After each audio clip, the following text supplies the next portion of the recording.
Confirm कर देना। हाँ, रिकॉर्डिंग मैसेज गया कि नहीं? यस सर, आ गया। आ गया ना? Okay sir, okay. Good evening sir, सबको फिर से गुड इवनिंग। अच्छा देख, आज प्रोडक्शन जो चैप्टर है ना इकोनॉमिक्स में, प्रोडक्शन को थोड़ा सा बात करेंगे। तो प्रोडक्शन ऑलरेडी मैं लास्ट वीक स्टार्ट कर दिया था, ठीक है। लास्ट वीक में ऑलरेडी प्रोडक्शन स्टार्ट कर दिया था। आज प्रोडक्शन को मतलब जो मेन पॉइंट्स है प्रोडक्शन में, डेप्थ जो है उसके बारे में बात करूंगा, ठीक है। That is theory of production and economics. ऐसे अगर आप मुझे पूछते हो कि सर प्रोडक्शन क्या है, सर इन सिंपल, इकोनॉमिक्स में प्रोडक्शन एक बहुत बड़ा एरिया कवर करता है ना सर। एक बहुत बड़ा एरिया कवर करता है, मतलब ये जो मार्केट डिमांड सप्लाई, ऐसे इकोनॉमिक्स क्या है। अगर आप एडम स्मिथ सर का जो लाइन है अगर उसको देखते हो तो वो क्या बोलता है सर अपने डेफिनेशंस में? एडम स्मिथ, विश्वजीत रोज बोलता है, आज फिर से बता दे। एडम स्मिथ अपनी इकोनॉमिक्स का लाइन में क्या बताते हैं? What is economics? Hello? Science of wealth. Science of wealth, और एक चीज उसका जो डेफिनेशन है, उनका उनका जो डेफिनेशन है इकोनॉमिक्स के बारे में, economy is an inquiry into the nation and causes of the wealth. of the nation. Economics is the Of the inquiry nation. into the nature. Yes, economics is the inquiry into the nature and causes of the wealth of the nation. इसका मतलब समझ रहे हैं sir? इसका मतलब ये होता है कि जो भी सोसाइटी में हम लोग रहते हैं या फिर जो भी कंट्री में हम लोग रहते हैं, वट एवर, चाहे इंडिया हो, चाहे बांग्लादेश हो, चाहे अमेरिका हो, पाकिस्तान हो, अरब हो, वट एवर, जो भी कंट्री में हम रहते हैं, हर एक कंट्री का जो वेल्थ है ना सर, वो डिपेंड करते हैं उसका नेचुरल रिसोर्स है ना। तो basically point is that natural resources जो भी है वो नेचर के अंदर है ना। वो नेचर के अंदर है। जैसे नेचर से वो रिसोर्सेज को क्या करना है सर? एक्सट्रैक्ट करना होता है। उसको एक्सट्रैक्ट करके हम लोग वहां से कुछ ना कुछ प्रोड्यूस करते हैं और फिर हमारा लाइफ चलता है। कुछ एग्जाम्पल के तौर पे अभी इसमें देखो, कुछ कंट्रोवर्शियल पॉइंट भी आ सकता है, लाइक सर अगर नेचर से सब कुछ ले लेंगे तो फिर सोसाइटी में बचेगा क्या? जैसे सब पेड़ अगर काट लेंगे, अगर सब ट्रीज को हम लोग खत्म करते तो फिर सांस लेने के लिए ऑक्सीजन कहाँ मिलेगा? ऐसे कुछ प्रॉब्लम तो है। लेकिन सर एक्चुअली इसको ना सस्टेनेबल वे में करना चाहिए। मतलब ऐसा नहीं है कि जितना है सब काट लो या फिर जितना आयरन ओर है उसको सब निकाल लो। इसमें एक बड़ा फेमस एग्जाम्पल है। चलो मैं काम करता हूँ, स्क्रीन शेयर करता हूँ और फिर आपसे जो इम्पोर्टेंट एरियाज है उस पर डिस्कशंस करता हूँ। मुझे जस्ट एक बार कंफर्म कर दो कि क्या स्क्रीन शेयर है आप लोगों से? Yes sir. Yes sir. Yes sir. Okay sir, thank you. तो ये जो थ्योरी ऑफ प्रोडक्शन जो है ना सर, इसमें आगे इंटरेस्टिंग एक स्टोरी बोल के मैं आपको मेन पॉइंट में लेके जाऊंगा, ठीक है, ताकि आप लोगों को आगे का हर एक पॉइंट समझ में आ जाए। Adriti, good evening. Adriti, good evening sir. Good evening. Aditya, last course class में तेरे को दिखाई नहीं दिया। कॉलेज एग्जाम वगैरह है क्या? सर फिजिकल क्लासेस চলছে, that's it। ठीक है। अच्छा देख, जो पॉइंट में मैं अभी तेरे को तुम लोगों को कुछ सवाल करना चाहता हूँ, तो जस्ट मुझे बताइएगा सर कि आप लोगों को बात समझ में आता है कि नहीं। Theory of production and cost, तो प्रोडक्शन में चर्चा कर रहे हैं, कॉस्ट बाद में करेंगे इसके बाद। और अगर किसी को कॉस्ट रिवाइज करना है, जिनका सामने एग्जाम है, उनको मैं थ्योरी ऑफ कॉस्ट का क्लास शेयर कर लूंगा, ठीक है। तो प्लीज एक बार गो थ्रू कर लीजिए। जिनका हो गया होगा रिवाइज करना है, और जिनका नहीं हुआ है वो फ्रेशली करेगा, डोंट वरी। अच्छा, तो पॉइंट इज दैट कि लास्ट वीक हम लोग थ्योरी ऑफ प्रोडक्शन के अंदर से ये factor of production, the most important point in this production chapter, factors of production, मतलब इनके बिना दुनिया में कोई भी चीज मतलब रेडी करना मुश्किल है। मतलब दुनिया में कुछ भी बना लो sir, land, labour, capital and entrepreneurship जरूरी है। जैसे मैं आप लोगों को एडम स्मिथ सर का पॉइंट में बात कर रहा था। एडम स्मिथ जो जिनको मॉडर्न में फादर ऑफ इकोनॉमिक्स कहा जाता है, ठीक है, वेरी फेमस यूरोपियन इकोनॉमिस्ट थे सर। अगर आप लोग देखना चाहते हैं उनको, चलो मैं दिखाता हूँ। इकोनॉमिक्स की किताब में एडम स्मिथ सर को जरूर दिखाते हैं सर, ठीक है। मतलब ये मॉडर्न डे में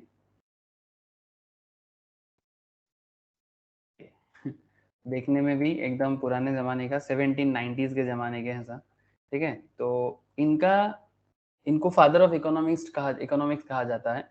इन्होंने ना कुछ डेफिनेशन दिया था, ये देखो इनका किताब भी वही नाम पे बना था, an inquiry into the nature. दिख रहे हैं ना सर आप लोगों को?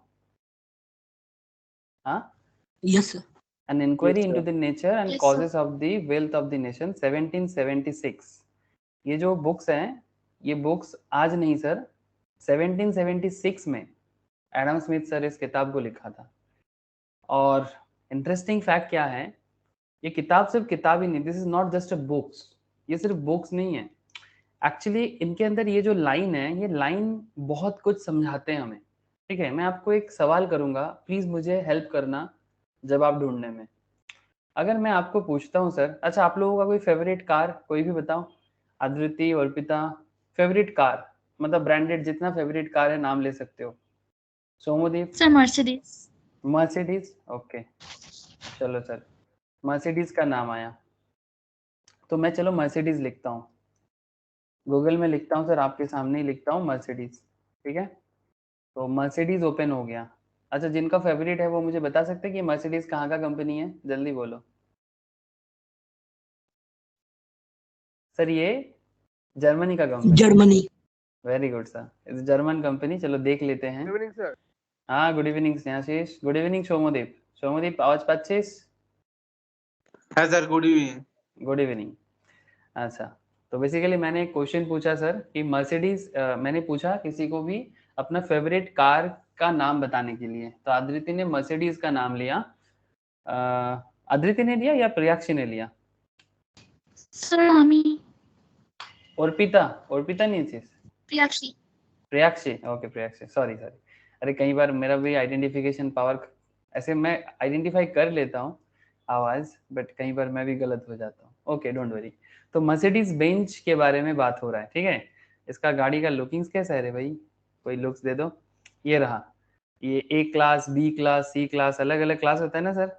जितना क्लासेस बड़ा होता है, मतलब सी मतलब टॉप कैटेगरी, ए मतलब लो कैटेगरी, है ना सर, ऐसा ही होता है। मुझे जितना आइडिया है गाड़ी के बारे में, ए क्लास मतलब टॉप नहीं, ए क्लास मतलब सबसे सस्ता वाला, सी क्लास मतलब और ज्यादा हाई हो रहा है, ठीक है, ई क्लास मतलब और ज्यादा हाई हो रहा है। क्या मैं सही बोल रहा है रे? मेरे से ज्यादा आइडिया तुम लोगों को होगा क्या रे?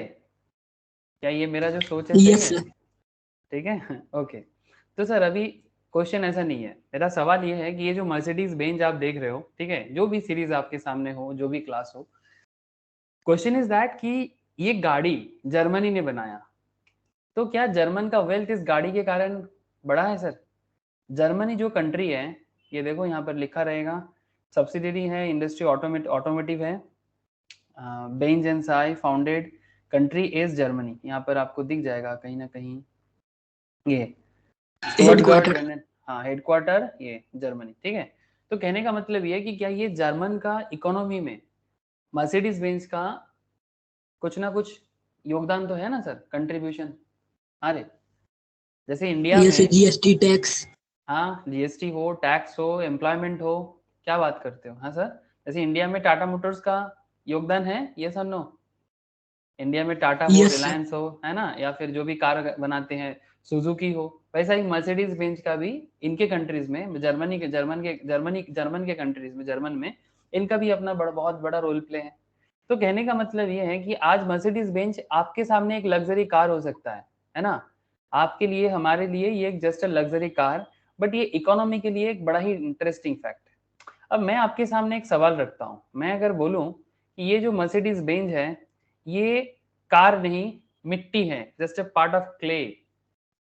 हाँ सर, जस्ट जैसे आर्देन पॉट होता है ना सर, मिट्टी का बना हुआ जो जग या घड़ा होता है, अगर मैं बोलूं कि ये कार नहीं है, मिट्टी है, क्या मानोगे मेरा बात, एग्री Yes, sir. करोगे? विश्वजीत को पता है, मैं समझ गया, ये सर मत कर, बाकी लोगों से भी पूछना चाहता हूँ, अदिति, सोमदीप, प्रियाक्षी, अर्पिता, बताओ सर। मैं पूछना चाहता हूँ कि क्या ये मर्सिडीज बेंच, मेरा मानना है कि ये मिट्टी है, क्या आप लोग एग्री करोगे? Do you all agree with me sir या No, नो? sir. नहीं sir. No, नहीं sir. सर। सर ये इतना No, लग्जरी sir. कार को आप, यस सर, आप इतना लग्जरी कार को मिट्टी कैसे बोल सकते हो, यही सवाल है ना सर आपके मन में? जेन्युइनली एकदम नॉर्मल बात है सर, आप एकदम डिसएग्री करोगे, ये नॉर्मल है, ठीक है, करना ही चाहिए। लेकिन अब इसका सोर्स के बारे में बात करते हैं सर। ये कार कैसे बना? मैं बोला क्या, it's a part of clay. मैं गलत नहीं बोला सर, सीरियसली मैं गलत नहीं बोला। अब आपको देखो धीरे धीरे समझ में आ जाएगा, ऑलरेडी किसी किसी का मन में चल भी रहा है, सर ऐसा क्यों बोला। सर मुझे एक चीज बताओ, ये जो गाड़ी का जो ये जिसको देख के हम लोग वाव बोलते हैं ना, ये जो गाड़ी का जो स्ट्रक्चर है, ये स्ट्रक्चर जिस चीज से बना, ये क्या है जल्दी बोलो, ये किस चीज से बना हुआ है, मेड ऑफ व्हाट? ये जो सादा कलर का जो दिख रहा है, इसका जो ढांचा बना हुआ है, ये ढांचा क्या है, कौन सी मेटल मटेरियल से बना है? मेटल। ये मेटल मतलब बेसिकली स्टील है ना सर? अरे स्टील स्टील है ना, टीन, स्टील, आयरन का जो पार्ट है। और टीन कहाँ से बनता है? स्टील कहाँ से बनता है? ये बनता है, इस्पात कहाँ से बनता है? आयरन ओर से बनता है ना? आप लोग आयरन ओर देखे हो सर? चलो मैं आपको आयरन ओर दिखाता हूँ, मतलब कच्चा लोहा। इंडिया में भी बहुत सारा, झारखंड छत्तीसगढ़ में आयरन ओर का बहुत सारा फैक्ट्रीज है। अब अगर आप, मेरे जो नेटिव है ना झाड़ग्राम, मतलब ये वेस्ट बंगाल का वेस्टर्न पार्ट्स में आता है, वहां पर भी बहुत सारा आयरन ओर फैक्ट्रीज है, जो बेसिकली झारखंड और छत्तीसगढ़ के माइन से उठा के लाया जाता है और उसको इस्पात फैक्ट्रीज में डाल के, ऐसे होता है इस्पात फैक्ट्रीज के अंदर ना, ऐसे रुको, फैक्ट्रीज में कुछ इस तरह का देखने में होता है एग्जैक्टली, ठीक जैसा आपको यहाँ पर इमेज में दिख रहा है ना, जस्ट लाइक दिस। अगर आप कभी भी आयरन और फैक्ट्रीज में जाते हो ना, आपको क्या लगेगा सर, ये मिट्टी तो है, पर मिट्टी के अंदर कुछ मेटल्स है जिसको आइडेंटिफाई किया गया है। जैसे गोल्ड को आइडेंटिफाई किया गया है, वैसा लोहा को भी आइडेंटिफाई किया गया है, ठीक है। फिर उसको क्या किया जाता है, अगर आपको नॉलेज नहीं हो तो आप क्या बोलोगे, पत्थर है, am I right or wrong sir? ये आयरन है, लोहा है यस सर। सर। आपको पता नहीं है, मेरे को भी पता नहीं है, अगर हमारे सामने रहेगा तो हम क्या बोलेंगे, पत्थर है, और कुछ नहीं बोलेंगे, जस्ट अ स्टोन ऐसे बोलेंगे। लेकिन इसके ऊपर से इसको, मतलब आयरन इंडस्ट्री जो होता है ना, इस्पात इंडस्ट्री, आप लोग देखे होंगे शायद, अगर नहीं देखे होंगे तो मैं आपको दिखाता हूँ। जैसे टाटा स्टील, ठीक है, टाटा स्टील है, बहुत सारे इस्पात फैक्ट्री है। इस्पात फैक्ट्री में क्या करते हैं सर, इस्पात फैक्ट्री में इसको लाया जाता है। मैं जस्ट आपको एक बार प्रोसेस दिखाता हूँ। इस्पात फैक्ट्री में ये देखो, ये इस्पात फैक्ट्री, जैसे अपने टाटा स्टील भी इस्पात फैक्ट्री है, पटवारी बोल के कंपनीज है, बहुत सारा इस्पात फैक्ट्री है, अपने वेस्ट बंगाल में भी बहुत सारा इस्पात फैक्ट्रीज है सर। तो इस्पात फैक्ट्री में क्या किया जाता है सर, ये सब आयरन को ना, कच्चा लोहा को लाया जाता है, फिर इसको इस तरह का ना बॉयल किया जाता है, ठीक है, इस तरह का फायर के सामने इसको लगाया जाता है, फिर इसको रिफाइन किया जाता है, और अल्टीमेटली वो सब रिफाइन के बाद ये इस तरह का स्टील बन के निकलते हैं। दिखाई दे रहा है आपको? वो लोहा बनेगा, फिर लोहा बनने के बाद उसके साथ एल्यूमिनियम वगैरह ऐड होगा, जो भी प्रोसेसिंग है। अगर आप एल्यूमिनियम का भी बात कर लो, वो भी मिट्टी के नीचे ही मिलता है, उसको भी आइडेंटिफाई करना पड़ता है कि भाई अल्टीमेटली पार्ट ऑफ क्ले है, तभी जाके आपका ये सुंदर सा मर्सिडीज बेंज हो, या फिर मतलब नॉर्मल जो कार हम लोग देखते हैं, मारुति ऑल्टो हो, ऑल्टो से लेके मर्सिडीज बेंज, सभी कार उसी चीज से बनता है। ये जो लुक्स आपने दिया ना सर, ये लुक्स ऐसे ही नहीं आ गया, it's a part of clay. अब आप बोलोगे सर क्या एवरीथिंग पार्ट ऑफ क्ले है? सर एवरीथिंग, इसके अंदर जो चीज देख रहे हो सब कुछ क्ले का पार्ट है, या फिर मिट्टी के साथ या नेचर से मिलता है। कहने का मतलब, क्ले का मतलब यहाँ पर यह है, इट्स ऑल आर्दन चीज, मतलब सभी चीज मतलब नेचुरल है। सर टायर देख लो, टायर, ये टायर कहाँ से मिलता है सर? रबर से। सर टायर मिलता है रबर से। चलो देख लेते हैं, रबर का पेड़ देखे हो कभी आप लोग? रबर का पेड़, जल्दी बोलो। अपने इंडिया में भी आजकल रबर का काफी अच्छा प्लांटेशन चल रहा है, ठीक है, रबर प्लांट आजकल इंडिया में भी हो रहा है। और अगर आप थोड़ा और देखना चाहते हो, ऐसे म्यांमार में, मतलब जो ब्रह्मदेश भी बोला जाता है, म्यांमार रेंगून में बहुत सारा रबर का खेती होता है, ठीक है, रबर का खेती होता है, रबर प्लांटेशन। वहां पर क्या होता है सर, रबर प्लांटेशन देखने में कुछ ऐसा होता है, वहां पर रबर का पेड़ होता है, ये देखो जस्ट लाइक दिस, इस तरह सा, ठीक है, इस तरह का ये रबर, जैसे खजूर से रस निकाला जाता है ना सर, खजूर के पेड़ से गुड़ बनाने के लिए, I hope you know sir, ठीक है, जैगरी निकालने के लिए खजूर से जो जैगरी निकलते हैं ना, अरे जो डेट पाम्स होते, डेट होता है ना सर, डेट से जो जैगरी निकलते हैं, उस तरह का ही प्रोसेस है। रबर से भी इस तरह का व्हाइट कलर का एक रस निकलता है सर, ठीक है। इसको क्या किया जाता है सर, इसी को प्रोसेस करके जो रबर होता है ना उसको प्रोसेस करके बनाया जाता है, फिर उसका मेन जो रॉ मटेरियल है वो वही है। तो ये रबर का पेड़ किसी आसमान पे तो नहीं उगता है सर, मिट्टी पे ही बनता है। तभी जाके आपका ये जो क्लासिक मर्सिडीज बेंज का जो टायर है ना सर, वो टायर तभी बनता है, चाहे ट्यूबलेस हो या ट्यूब के साथ हो। क्या आप लोगों को मेरा बात समझ में आ रहा है सर? चाहे ट्यूबलेस हो या फिर ट्यूब के Yes, sir. साथ हो, पर टायर बनाने के लिए आपको रबर का जरूरत है। अब कोई बोलेगा सर पेट्रोल डीजल, सर वो भी तो मिट्टी के नीचे से आता है। पुराने लोग जो है ना सर, ओल्ड पीपल जिनको इतना इंग्लिश नहीं आता या फिर so called even Hindi term भी नहीं आता उनको, they called it as a मिट्टी का तेल। जैसे केरोसिन तेल को आज भी बहुत लोग मिट्टी का तेल बोलते हैं। आई होप आप लोग सुने होंगे, केरोसिन तेल को आज भी बहुत लोग मिट्टी का तेल बोलते हैं, Yes, sir. है ना। हिंदी में भी शायद मिट्टी का तेल ही बोलते हैं, हम लोग केरोसिन बोलते हैं, है ना। तो केरोसिन ऑयल वो भी तो मिट्टी से ही आता है, ये पेट्रोल डीजल जैसा ही है। तो पेट्रोल डीजल बस उसी तरह का एक कॉन्सेप्ट है जो केरोसिन नहीं है बट मिट्टी का तेल है। तो कहने का मतलब क्या है सर, वो भी तो मिट्टी का ही पार्ट है। सर ये शीशा, ये जो ग्लास बना है सर, ये ग्लास बनता है एक types of, it's a types of पत्थर होता है। ये भी ना जर्मन साइड में इसका इस पत्थर का बहुत ज्यादा देखने को मिलता था, और आज के डेट में इस वो जो स्टोन होता था उस स्टोन के साथ केमिकल मिक्सड अप करके, ठीक है, ये इस तरह का ग्लास बनाया जाता है। आप चाहो तो ग्लास कैसे बनता है, उसका केमिकल फॉर्मेशन क्या है आप देख सकते हो। बेसिकली स्टोन से बना था पहले, ठीक है। आजकल ग्लास में सर एक कंट्री है ग्लास के लिए इतना जाना जाता था, ईरान, ठीक है। Iran is known for glass, मतलब वो जो ग्लास का जो स्टोन होता था ना, इसके कारण ईरान एक टाइम पे मतलब वर्ल्ड का सबसे रिच कंट्री हुआ करता था बिफोर अलेक्जेंडर इन्वेडेड। अलेक्जेंडर सबसे पहले ईरान को हराया था। ईरान को हराने के बाद उसको कॉन्फिडेंस आ गया था, फिर वो बोला था कि भाई हम सोने की चिड़िया को लूटेंगे, तो भारत की तरफ सामने आया था। एक्चुअली तब अफगानिस्तान बोल के कुछ नहीं था, यही एक्चुअली भारत था, फ्रॉम यहाँ से लेके एकदम म्यांमार बॉर्डर तक। तो वो एक्चुअली ईरान जीतने के बाद अलेक्जेंडर अफगानिस्तान होके पाकिस्तान यहाँ पर हिंदू कुश तक पहुंचा था। हिंदू कुश टेम्पल जो आज पाकिस्तान और भारत का जो अफगानिस्तान का बॉर्डर में पड़ जाता है सर, ठीक है, और पाकिस्तान का इस एरिया में भी हिंदू कुश एरिया है, तो वहां तक अलेक्जेंडर पहुंच गया था। तो बेसिकली ये शीशा का कहानी या ग्लास का कहानी आप और सर्च करो और पता चलेगा। अपने आप को रिसर्चर बनाओ, आपको देखना नॉलेज मिलता जाएगा। सर अब मुझे कंफर्म ये करो सर, जैसे कि मैंने बोला कि मर्सिडीज बेंज नहीं है, मिट्टी का पार्ट है। अब बोलो सर मैं कितना गलत बोला? बस असेंबल किया सर, हम लोग बस असेंबल किए और कुछ नहीं। जरूरत पड़ने में कहीं पर Man कुछ cannot create matter. Yes, man cannot create matter. Thank you Vishwajeet, very good sir, we identify the points. Last class हम लोगों ने एक पॉइंट पढ़ा था, according to the fundamental law of science man cannot create matter, man can do only to create और add utility. हम लोग बस अपना यूटिलिटी को क्रिएट और ऐड कर सकते हैं, हम लोग कोई भी चीज बना नहीं सकते। Everything is in the nature. Adam Smith भी यही कह रहा है सर अपने किताब में। एडम स्मिथ का किताब चाहो तो पढ़ सकते हो सर, अमेजन में मिल जाएगा, inquiry into the nature and causes of the wealth of the nations. चाहे आप टाटा मोटर्स बनाओ, चाहे आप मर्सिडीज बेंज बनाओ, या फिर कोई मोबाइल कंपनी बना लो।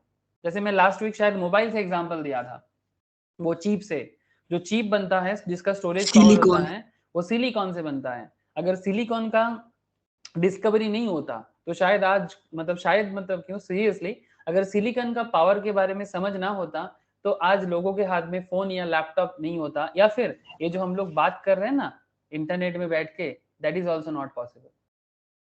तो ये सब क्या है? नेचर है सर, नेचर। तो ये क्या गलत बोला था चाणक्य इसने, एडम स्मिथ ने, inquiry into the nature and cause. गलत तो एकदम नहीं है, बहुत बहुत बड़ा ट्रूथ है सर, बहुत बड़ा ट्रूथ। इनके अपने किताब में ये 76 का जो किताब है ना, ये किताब भी आप चाहो तो अमेजन में जाके थोड़ा बहुत देख सकते हो। इस किताब के अंदर इन्होंने ना बंगाल के बारे में एक बड़ा चीज, अच्छा चीज बोला है। ये मैंने तो एडम स्मिथ का पूरा किताब नहीं पढ़ा, थोड़ा बहुत मैं पढ़ रहा था, लेकिन मैंने एपीजे अब्दुल कलाम सर का एक किताब पढ़ रहा था, विजन 2020 बोल के। तो APJ Abdul Kalam sir vision 2020 के अंदर इस किताब का जिक्र किया, जिसमें Adam Smith sir wealth of Nations के बारे में बात किया है।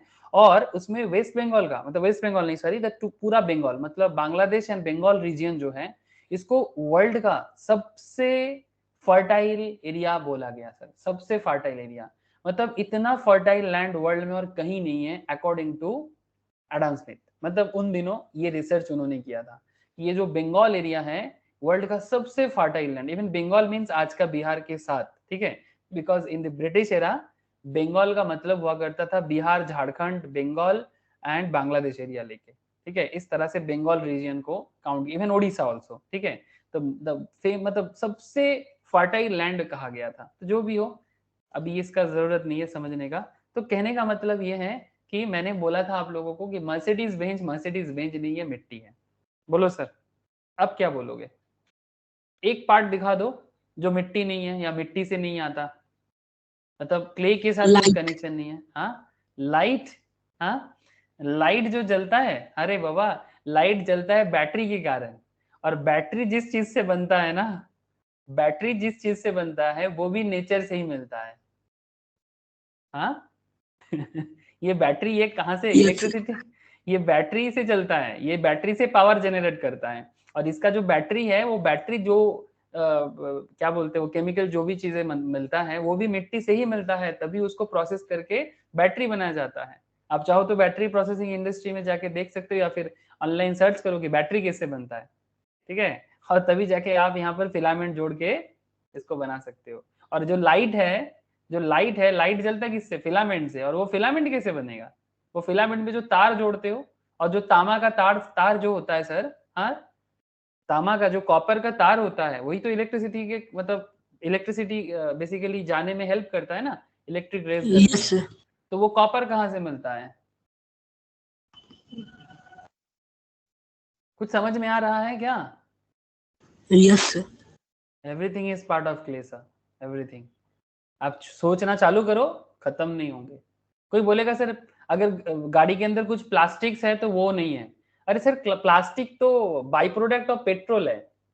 पेट्रोलियम प्रोडक्ट जो होता है ना सर, पेट्रोल का जो बाई प्रोडक्ट है, पेट्रोल रिफाइन करने के टाइम पे बहुत सारा बाई प्रोडक्ट निकलते हैं वहां से, उससे बनता है पेट्रोल, ये प्लास्टिक, पॉलीलीन, टेरिलीन, इस तरह का नाम होता है, तब बनता है प्लास्टिक। सपोज मानो कि इस गाड़ी के अंदर प्लास्टिक का कुछ चीजें दिया हुआ है, तो प्लास्टिक, जो जो सीट कवर है, सीट है सर, इसके अंदर सीट वगैरह जो भी है वो चमड़ी से बनता है। चमड़ा कोई ना कोई बेसिकली या तो रेक्सिन का हो सकता है, January.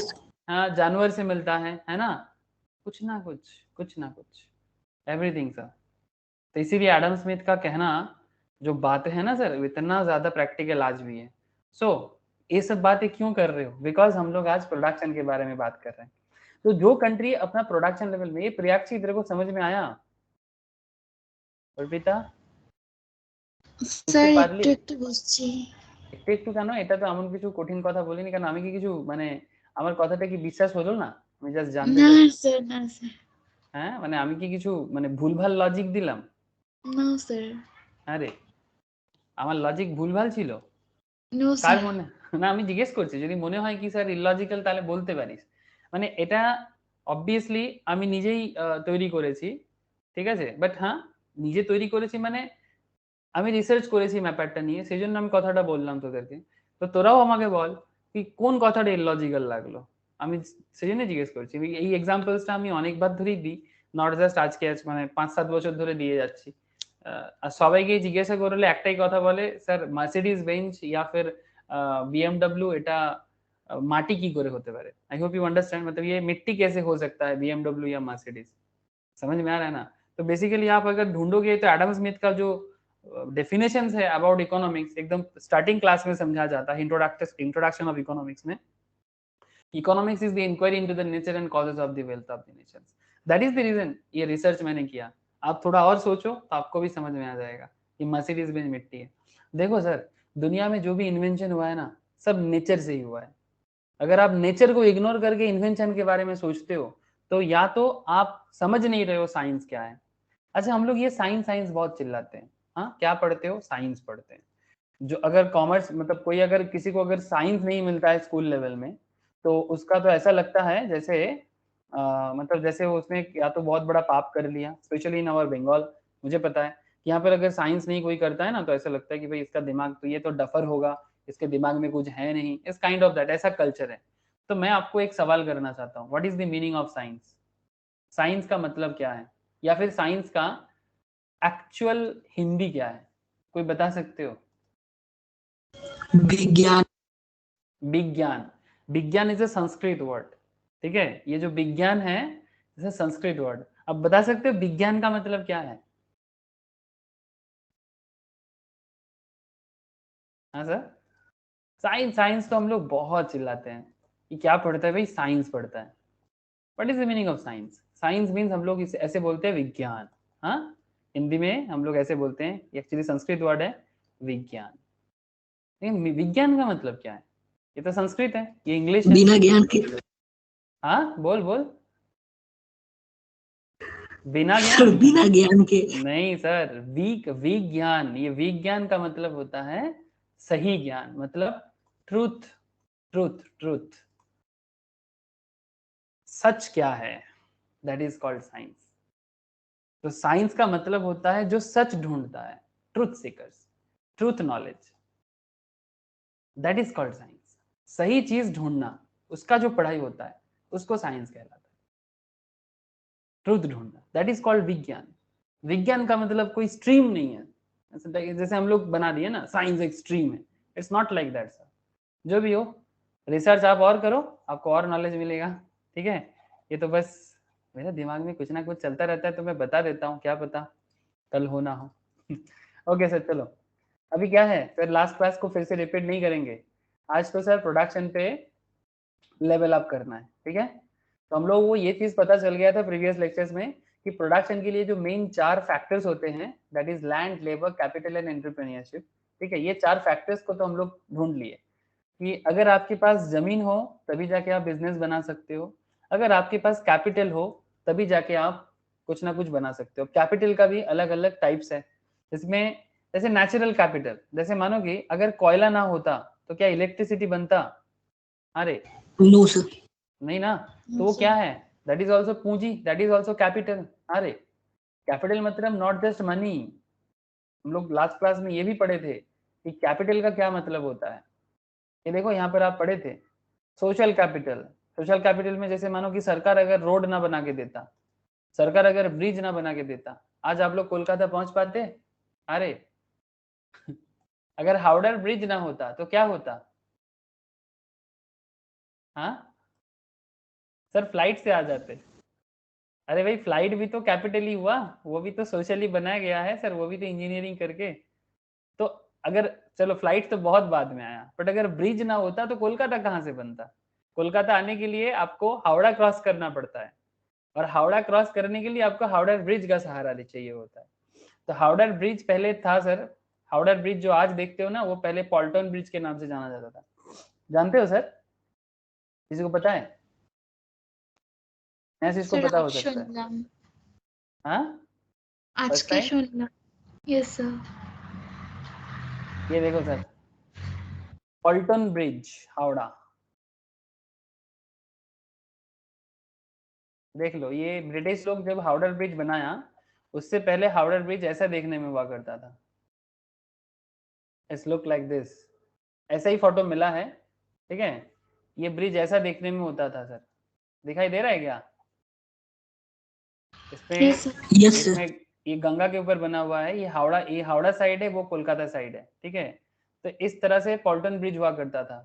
फिर ये पॉल्टन ब्रिज को बाद में ब्रिटिश ने, ये वाला जो ब्रिज आज हम लोग देखते हैं, जो दुनिया भर के लोग देखने के लिए आते हैं सर, कैंटिलीवर ब्रिज, वर्ल्ड का मतलब most probably one of the first, अब कौन सा पहला है don't know sir, but one of the first cantilever bridge in the world, मतलब इसका कोई पिलर नहीं है, दोनों साइड से ये एक ऐसा इंजीनियरिंग से बना हुआ है जिसका इंजीनियर एक बंगाली इंजीनियर था, ठीक है, और ब्रिटिश ने इसको, हाँ हाँ কিটা বুঝতে পারলাম না। 5টা, हाँ मतलब 5 स्क्रू है मोस्ट प्रोबेबली, यस ऐसा ही कुछ मैंने भी सुना है सर। आप चाहो तो डिटेल्स स्टडी कर सकते हो, बट जो मैंने आपको बताया आपको समझ में आया सर। ये पहला ब्रिज था, आपको मैं दिखा भी दिया, ये दो, ये था। ये इसका इमेज ना, बहुत सारा जो लोग इमेज पसंद करता है, मतलब छवि घर पे लगाने के लिए ये ब्रिज दिखता है। तो ये ब्रिज ना बनता तो आज कोलकाता ना बनता, ठीक है। ये भी कैपिटल है सर, ठीक है। और उसके बाद ये ब्रिज बन गया ना, ये ब्रिज बन गया तो पूरा चेंजेस हो गया सर, सिचुएशन ही बदल गया, ठीक है। कोलकाता हावड़ा का सिचुएशन ही बदल गया। ठीक है, मतलब पश्चिम बंगाल का पूरा सिनेरियो बदल गया, जो भी हो।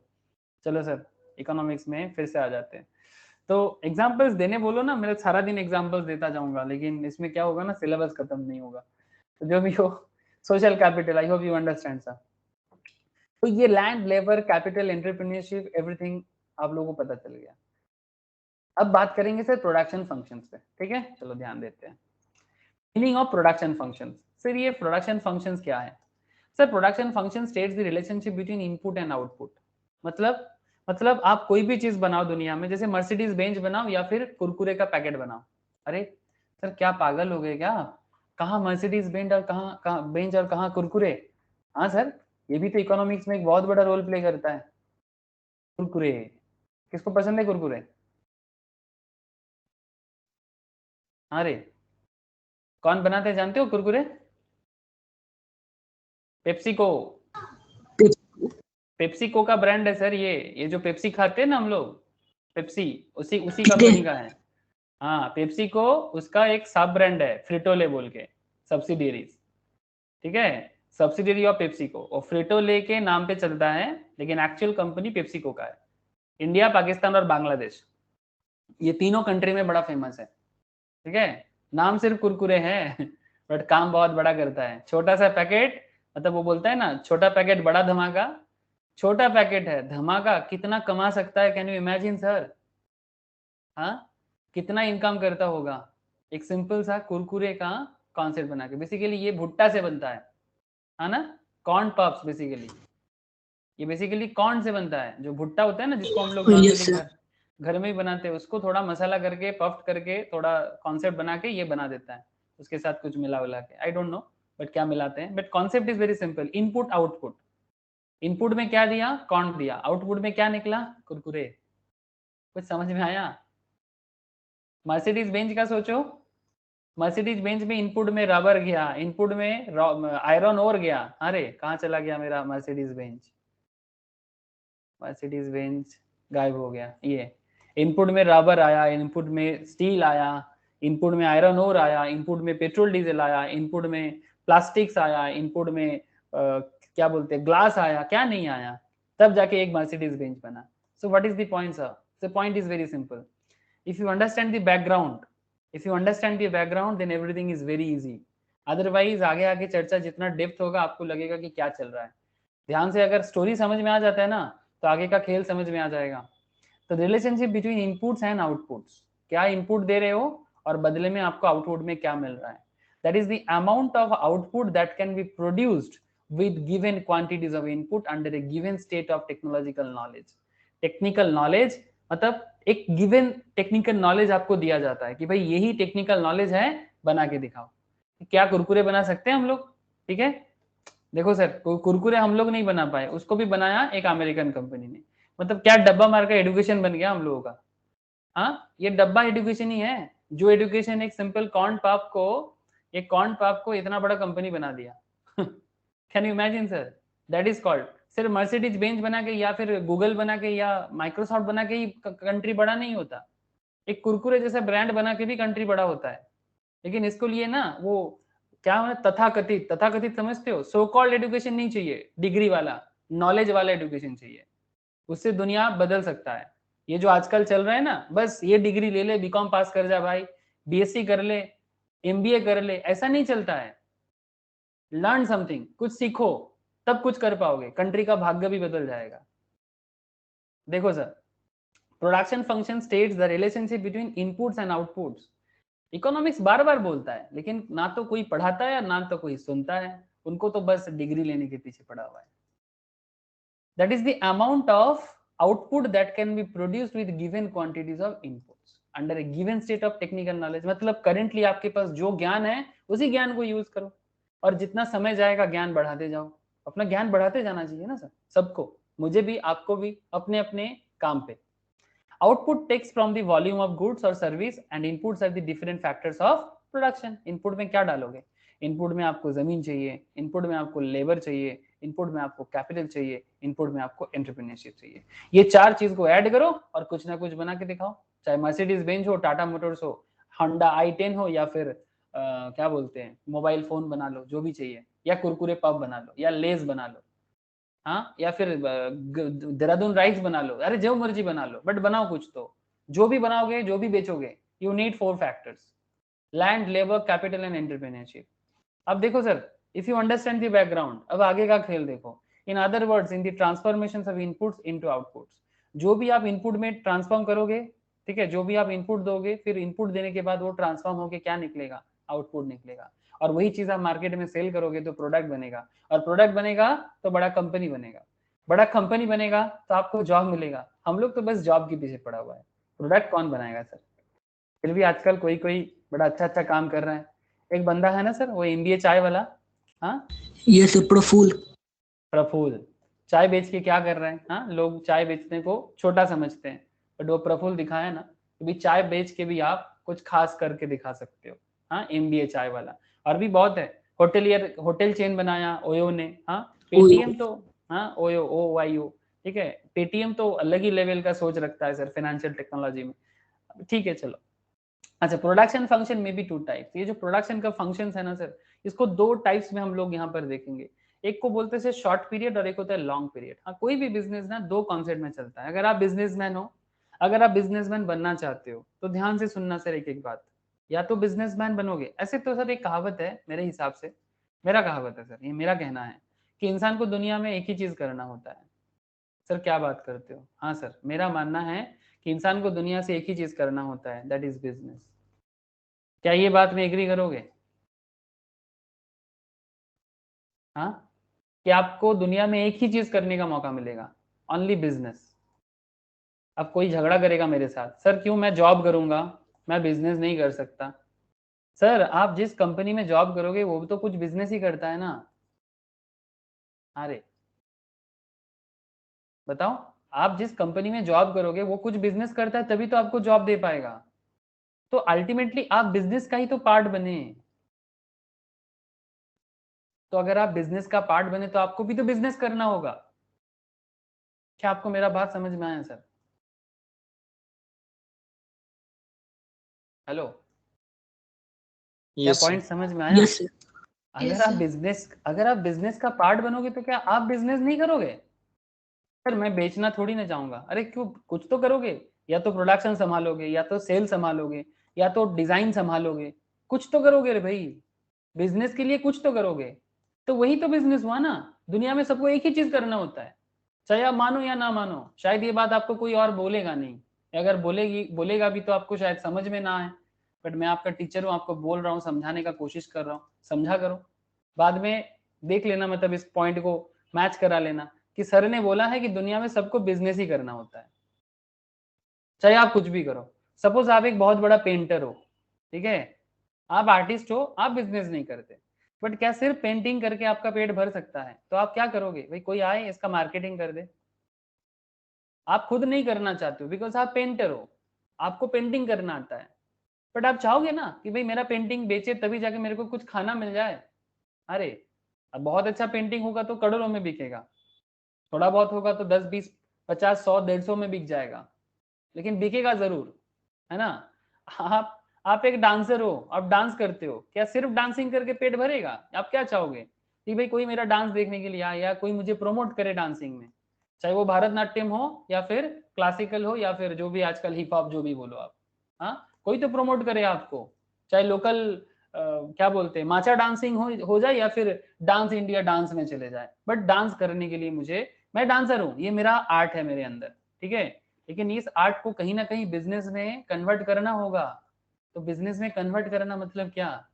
प्रोड्यूस तो यहाँ पर हो रहा है, बस उस प्रोडक्शन को अल्टीमेटली बिजनेस में ट्रांसफॉर्म तो करना होगा रे बाबा। अरे हाँ या ना? क्या मेरा बात समझ में आ रहा है सर? सर आप Yes, sir. हर चीज में पैसा पैसा बोल रहे हो। अरे भाई बिना मनी का इंसान जी सकता है क्या? जो लोग मनी माइंडेड नहीं होते हैं, जो बोलते हैं ना ये बेकार का मनी माइंडेड इंसान है, अच्छा ठीक है, मैं मनी माइंडेड को खराब मानता हूँ, ये मैं भी पर्सनली मानता हूँ कि इतना मनी माइंडेड नहीं होना चाहिए, बट मनी माइंड तो करना पड़ेगा ना। मतलब देखो कोई भी चीज में टू मच खराब होता है, too much money minded obviously खराब, बट मनी तो चाहिए आपको, मान लो ना, मनी तो चाहिए आपको, चाहे आप साधु हो या कुछ भी। आपको देखो भाई जिसका जितना डिमांड है, बट फुलफिल तो करना पड़ेगा। पेट तो भरना पड़ेगा, भगवान सभी के लिए कुछ ना कुछ बंदोबस्त करता है। यू नीड मनी, इवन जो बेगर है, ठीक है, जो भीख मांग के अपना गुजारा करते हैं, उनको भी पैसा चाहिए होता है। हाँ, उसका नीड कम है, किसी का नीड ज्यादा है, that's a different issue, but you need money. तो कुछ भी करो भाई, बिजनेस तो करना है, चाहे किसी भी चीज का हो। हाँ, शायद आपको बिजनेस करना ना होता हो, लेकिन आपके बिहाफ में कोई तो करेगा बिजनेस। सो दुनिया में हर इंसान को बिजनेस ही करना होता है, ये मेरा पर्सनल मानना है, बट आप चाहो तो इसको रिसर्च कर सकते हो। सर आपके पर्सनल मानने पे मेरे को, हम लोगों को भरोसा नहीं है। भरोसा मत करो, जस्ट ट्राई टू अंडरस्टैंड। भरोसा नहीं करने के लिए बोल रहा हूँ, आप जांचाई कर लो, मतलब आप इसको देख लो, रेक्टिफाई करने का कोशिश करो, but ultimately you have to do one thing. Either you have to handle your own business, जिसको हम लोग सेल्फ एम्प्लॉयमेंट कहते हैं, या फिर you have to handle others business, जिसको हम लोग प्यार से जॉब कहते हैं। हाँ सर, मानोगे ना, इंसान को एक ही चीज करना होता है। अगर you have to handle your own business, जिसको हम लोग सेल्फ एम्प्लॉयमेंट या एंटरप्रेन्योर कहते हैं, या फिर you have to handle others business, जिसको हम लोग प्यार से जॉब कहते हैं, बस। अब आप कैसे भी बिजनेसमैन बनो सर, आपके लिए दो फंक्शन आएगा, एक लॉन्ग रन फंक्शन और एक short run function. In the short run at least one factor remain fixed. Sir ये फैक्टर क्या हो गया, मैं आपको बोला ना अभी, लैंड, लेबर, कैपिटल लैंड और labour capital entrepreneurship. Yes sir. Short run में कोई भी एक फैक्टर को फिक्स करना पड़ेगा, और बाकियों को क्या करेंगे, बाकियों को वैरी कर देंगे। वैरी करना मतलब चेंज कर सकते हैं। सर मतलब समझ में नहीं आया, वेट कर, बहुत सारा इक्वेशन समझना है, बहुत सारा ग्राफ समझना है, ठीक है, wait and watch, equation, calculation, graph, बहुत कुछ है, ठीक है, गड़बड़ नहीं करना है। मैं डायरेक्टली अगर ग्राफ में चला जाऊंगा ना, आसमान से टपकोगे और खजूर पे लटकोगे, समझते हो, आसमान से टपकना और खजूर पे लटकना, मतलब जब कुछ समझ में नहीं आता है तब बोलते हैं। तो समझना जरूरी है सर, कि क्यों है, क्या है, किस लिए है। That's why background should be clear first. This is done when law of variable proportion is derived. Sir इसको शॉर्ट रन प्रोडक्शन फंक्शन का दूसरा नाम है। आप चाहो तो ऐसे लोग मगअप करते हैं, मतलब मुकुश तो करे रकम करे। शॉर्ट रन प्रोडक्शन फंक्शन का दूसरा नाम क्या है, तो वैसे पढ़ते हैं, लॉ ऑफ वेरिएबल प्रोपोर्शंस, ठीक है, yes, but why law of variable proportions, wait समझाऊंगा। And there is another kind of production function, जिसको लॉन्ग पीरियड प्रोडक्शन फंक्शन भी कहता है। इन द लॉन्ग रन सारा का सारा फैक्टर मतलब क्या विश्वजीत, बता रहे एक बार। Land labour capital entrepreneurship. Land, labour, capital and entrepreneurship. So in the long run, all factors are varied in the same proportions, and it is the matter of law of return to scale. अब ये return to scale क्या है और variable proportions क्या है, इसके लिए तो सर आपको थोड़ा सा वेट करना पड़ेगा ना सर। हाँ, इतना हड़बड़ी से थोड़ी ना समझा सकता हूँ, हड़बड़ मत करो, ठीक है, मतलब डोंट बी इन हरी, थोड़ा पेशेंस के साथ रहो। अच्छा, जब भी हम लोग प्रोडक्शन फंक्शंस को समझने के लिए जाएंगे, तो हम लोग कुछ एजम्पशंस रखेंगे। First thing, particular unit of time, मतलब एक पर्टिकुलर यूनिट ऑफ टाइम रखेंगे। टेक्निकल नॉलेज जो है ना आपके हमारे पास, मतलब जो भी प्रोडक्शन करना है, नॉलेज तो कुछ है ना आपके पास किसी भी चीज का, चाहे आप राइस या पैडी बनाओ, मतलब चावल या धान उगाओ, या फिर मर्सिडीज बेंच बनाओ, या फिर कुरकुरे बनाओ, लेस बनाओ, जो बनाना है बनाओ, बट कुछ तो नॉलेज आपको चाहिए, है ना। ऐसा आप लोगों को पता है, ये जो पेप्सी कोक बनता है, 3 टका का फॉर्मूला, बट हजारों लाखों करोड़ का इनकम, है ना सर। आप जानते हो एक पेप्सी कोक बनाने में कितना खर्चा लगता है, आइडिया है किसी को। एक 1 लीटर का भी नहीं, वो जो 200 ml का पेप्सी कोक होता है ना, 200 ml का या 300 ml का, ये 10 रुपीज या 12 रुपीज में हम लोगों को सेल किया जाता है।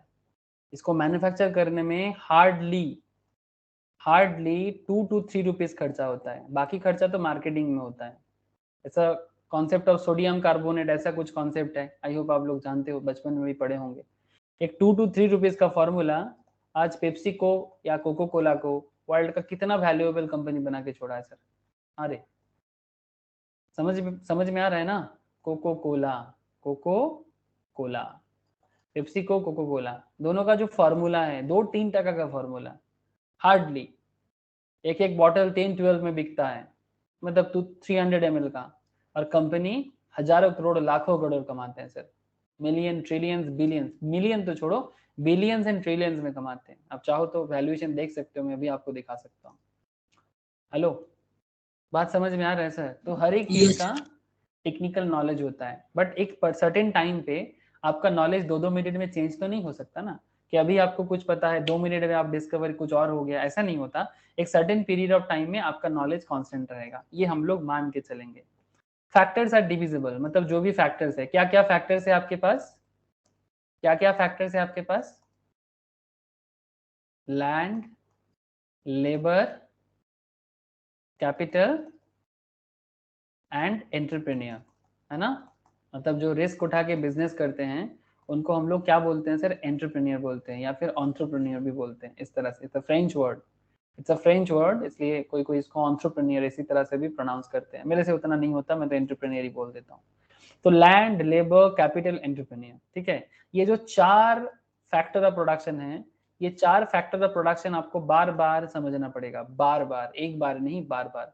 फैक्टर्स आर डिविजिबल, मतलब जो भी फैक्टर्स आपके पास है कोई भी प्रोडक्ट को प्रोडक्शन करने के लिए, वो डिविजिबल होगा। डिविजिबल इन द सेंस आप उसको जरूरत के हिसाब से डिवाइड कर सकते हो। एंड जो प्रोड्यूसर है वो अपना बेस्ट टेक्निक यूज करेगा, मतलब जो उसको आता है वो अपना बेस्ट टेक्निक देगा उस पर्टिकुलर प्रोडक्ट को बनाने के लिए। ठीक जैसे पेप्सी ने अपना बनाया, कोको कोला ने अपना बनाया, कुरकुरे ने अपना बनाया, मर्सिडीज ने अपना बनाया, टाटा ने अपना बनाया, गूगल ने अपना बनाया, आईटीसी ने अपना बनाया, सब अपना बेस्ट दिया प्रोडक्शन में। तो अब एक पॉइंट आता है sir, Cobb Douglas production functions. ये कॉब डॉगलस कौन है सर? Sir this concept is given by Paul H Douglas and C W Cobb. ठीक है, कई बार सिर्फ कॉब डॉगलस प्रोडक्शन फंक्शंस आपको पूछ लेते हैं, इसका डिटेल्स में नहीं जाएंगे, जस्ट इसका फंक्शंस के बारे में 2 मिनट बताएंगे। यूएस का 2 फेमस इकोनॉमिस्ट है ये, Cobb and Douglas. In this case output is manufacturing production and inputs are labour and capital. तो बेसिकली आउटपुट क्या है? जो प्रोडक्शन होके निकलते हैं, और इनपुट में क्या दिया जाता है? Labour and capital. ये किसका मानना है? ये कॉब डॉगलस का मानना है। Q means quantity of output. तो क्वांटिटी ऑफ आउटपुट पाने के लिए आपको क्या देना पड़ रहा है? KL to the power A into C to the power 1 minus A. तो ये एक इक्वेशन इन्होंने फॉर्म किया, ठीक है, ये एक इक्वेशन इन्होंने फॉर्म किया कि Q equals to KL A into C to the power 1 minus A. Sir don't worry, just इसको याद रखना है, बट इसको समझना पड़ेगा। Sir what is the meaning of this? Sir यहाँ पर Q का मतलब होता है आउटपुट, मतलब क्या आउटपुट में निकल रहा है। अब आउटपुट में आप मर्सिडीज बेंज सोचो, आउटपुट में आप कुरकुरे सोचो, आउटपुट में आप टाटा का गाड़ी सोच लो, आउटपुट में कोई मोबाइल सोच लो, जो भी व्हाटएवर, ठीक है। इवन आउटपुट में माँ का हाथ का खाना भी सोच सकते हो, कोई मना नहीं करता है कि मेरा माँ सबसे अच्छा आलू पोस्तो बनाते हैं, या फिर मेरा माँ सबसे अच्छा पिज्जा बनाते हैं, डोसा बनाते हैं, जो भी चिकन बनाते हैं, व्हाटएवर। क्वांटिटी ऑफ आउटपुट में कुछ भी आ सकता है सर, लेकिन ये आउटपुट पाने के लिए क्या करना पड़ता है? KLA into C to the power 1 minus A. Sir ये क्या हो गया? Sir L is the quantity of labour. अच्छा, माँ अगर अच्छा खाना बना ले, सर माँ समझ रहे हो ना सर, माँ मतलब हमारे घर में माँ जैसे खाना बना के हमें खिलाते हैं ना बचपन से, वो वाला बात कर रहा हूँ। तो अगर माँ खाना भी बनाते हैं ना, तो माँ को लेबर देना पड़ता है। एम आई राइट और रॉन्ग सर? क्या बिना मेहनत का खाना बन जाता है माँ का? अरे नो सर। हाँ, आप सोए रहते हो उससे पहले माँ का काम हो जाता है ना। आपका नींद बिस्तर से नहीं उठते हैं उससे पहले माँ का कंप्लीट हो जाता है सब कुछ, ताकि आपको या आपकी Yes, sir. फैमिलीज को अच्छा खाना दे सके, उनको टाइम पे सब कुछ जो भी चाहिए वो दे पाए। ठीक है, नॉर्मली मतलब माँ या मदर फिगर कोई भी, ठीक है। किसी के घर में दीदी हो सकता है, किसी के घर में मौसी हो सकता है, बुआ हो सकते हैं, दादी हो सकते हैं। माँ मतलब मदर फिगर, ठीक है, किसी भी तरह का माँ, मासी माँ, पिसी माँ, व्हाटएवर, जो आप समझो।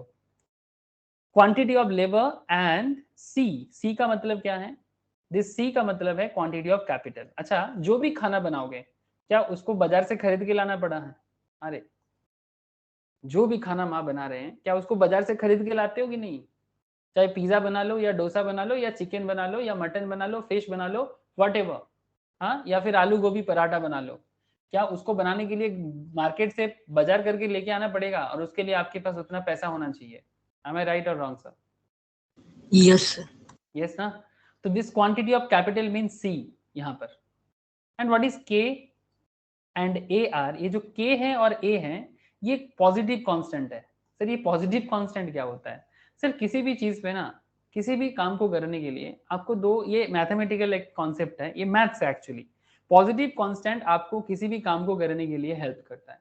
ठीक है कि भाई सब कुछ ठीक ठाक है, घर में बाकी चीज भी ठीक ठाक है, घर में शांति का वातावरण है, तो माँ खाना बना लेंगे। कंपनी सोचते हैं कि भाई जिस कंट्री में जा रहा हूँ उस कंट्री में बिजनेस अच्छा होता है, जिस स्टेट में जा रहा हूँ सब कुछ ठीक है, पॉजिटिव कांस्टेंट। जैसे टाटा मोटर्स अपने वेस्ट बंगाल में फैक्ट्री बनाने आया था, पता है ना आप लोगों को, 2011 में। अरे टाटा Yes, मोटर्स sir. अपने वेस्ट बंगाल में 2011 में फैक्ट्री बनाने आया था, नैनो का फैक्ट्री सिंगूर में बनाने आया था, टाटा नैनो का फैक्ट्री। क्या बन पाया था सर? No, sir. क्यों नहीं बन पाया था? सर क्योंकि ममता दीदी ने केस कर दिया था। ममता दीदी ने अलग लेवल में एक पॉलिटिकल खेल चला था, ठीक है, चाहे वो जो भी हो पार्टी, ठीक है। तो मेरा कहने का मतलब है ये जो फैक्ट्री यहाँ पर वेस्ट बंगाल में सिंगूर में बनने वाला था, ये फैक्ट्री यहाँ पर नहीं बन पाया, यहाँ पर टाटा का कार प्रोडक्शन नहीं हो पाया। बदले में ये प्रोडक्शन कहाँ चला गया? ये प्रोडक्शन चला गया गुजरात में। गुजरात। हाँ, तो बेसिकली अगर वेस्ट बंगाल में टाटा जाने के बाद, टाटा मोटर्स जाने के बाद, ठीक है, टाटा, इवन आप अगर गूगल करोगे तो टाटा नैनो सिंगूर कंट्रोवर्सी भी दिख जाएगा। शायद मतलब 2011 में आप लोग इतना मैच्योर नहीं थे कि क्या हुआ था केस। अब चाहो तो अभी वो केस देख सकते हो। अब कौन सही कौन गलत वी डोंट नो, ठीक है। वो उसमें केस हुआ है, ममता दीदी जीता, हाईकोर्ट क्या बताया, टाटा ने गलत किया या सीपीएम गवर्नमेंट गलत किया, मतलब ऑन दैट टाइम जो गवर्नमेंट वेस्ट बंगाल में था। मैं वो कंट्रोवर्सी में नहीं जाऊंगा अभी, ठीक है। मेरा करंट डिस्कशन यही है सर कि ये जो फैक्ट्री यहाँ पर टाटा बनाने के लिए आया था, जो चीज प्रोडक्शन करने के लिए टाटा आया था, आज तो वो जगह है नहीं, ठीक है। आज तो वो जगह मतलब ये फैक्ट्री का ये जो ढांचा है ना, ये जो स्ट्रक्चर बना था, सब कुछ डिमोलिश कर दिया गया, डिनाइट लगा के, एकदम डिनामाइट लगा के सब खत्म कर दिया गया। कहने का मतलब है जो चीज के लिए टाटा आया था फैक्ट्री बनाने के लिए, क्या फैक्ट्री में प्रोडक्शन हुआ? नहीं। इसका मतलब वो नेगेटिव बात था, मतलब पॉजिटिव कांस्टेंट नहीं था, है ना सर। पॉजिटिव कांस्टेंट नहीं था, तभी तो नहीं बन पाया। टाटा के पास पैसा का कमती नहीं था, टाटा के पास लेबर का प्रॉब्लम नहीं था, फिर भी टाटा प्रोडक्शन नहीं कर पाया। क्यों?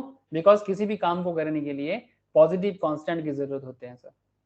So in this equation, labor contribute 3/4, capital contribute 1/4 of the production. The function is linear and homogeneous. Function जो बनता है, ये जो फंक्शन बना है ना सर, ये लीनियर मतलब स्ट्रेट लाइन और सिमिलर टाइप ऑफ प्रोडक्ट बनाने का फंक्शन है, जो कॉप डॉगलस ने ऑन दैट टाइम रिसर्च किया था। It shows constant return to scale, so it is called linear homogeneous production function. मतलब जो भी बनेगा एक पॉजिटिव कांस्टेंट के साथ एक स्ट्रेट लाइन में, मतलब जो भी प्रोडक्ट कंपनी बनाना चाहता है, जो भी करना चाहता है, अगर पॉजिटिव कांस्टेंट रहे, लेबर कैपिटल प्रॉपर्ली ठीक ठाक काम करे, तो प्रोडक्ट बन सकता है। तो ये कॉप डगलस का दिया हुआ जो प्रोडक्शन फंक्शंस है, इसको लीनियर होमोजेनस प्रोडक्शन फंक्शंस भी कहा जाता है, ठीक है। Point to be noted sir. हाँ, Cobb Douglas production functions also known as linear homogeneous. Homogeneous का मतलब होता है सेम काइंड ऑफ प्रोडक्ट, ठीक है, होमोजेनस एक ही कैटेगरी का। सर अभी अगर आपको कॉप डगलस के बारे में मैं 2 मिनट डिटेल्स दिखाना चाहता हूँ, आप चाहो तो विकिपीडिया के पेज में जाके डिटेल्स देख सकते हो, बट कुछ ऐसा इनका ग्राफ देखने में होता है। दिखाई दे रहा है क्या आप लोगों को? ये 2 input Cobb Douglas production functions with isoquant. मैं आइसोक्वांट आपको दिखाऊंगा, ठीक है, आइसोक्वांट एंड आइसोकॉस्ट, ये दोनों लाइन होता है। बट वो क्या, उससे पहले आप इसको देखो, ये 3D पिक्चर्स में है।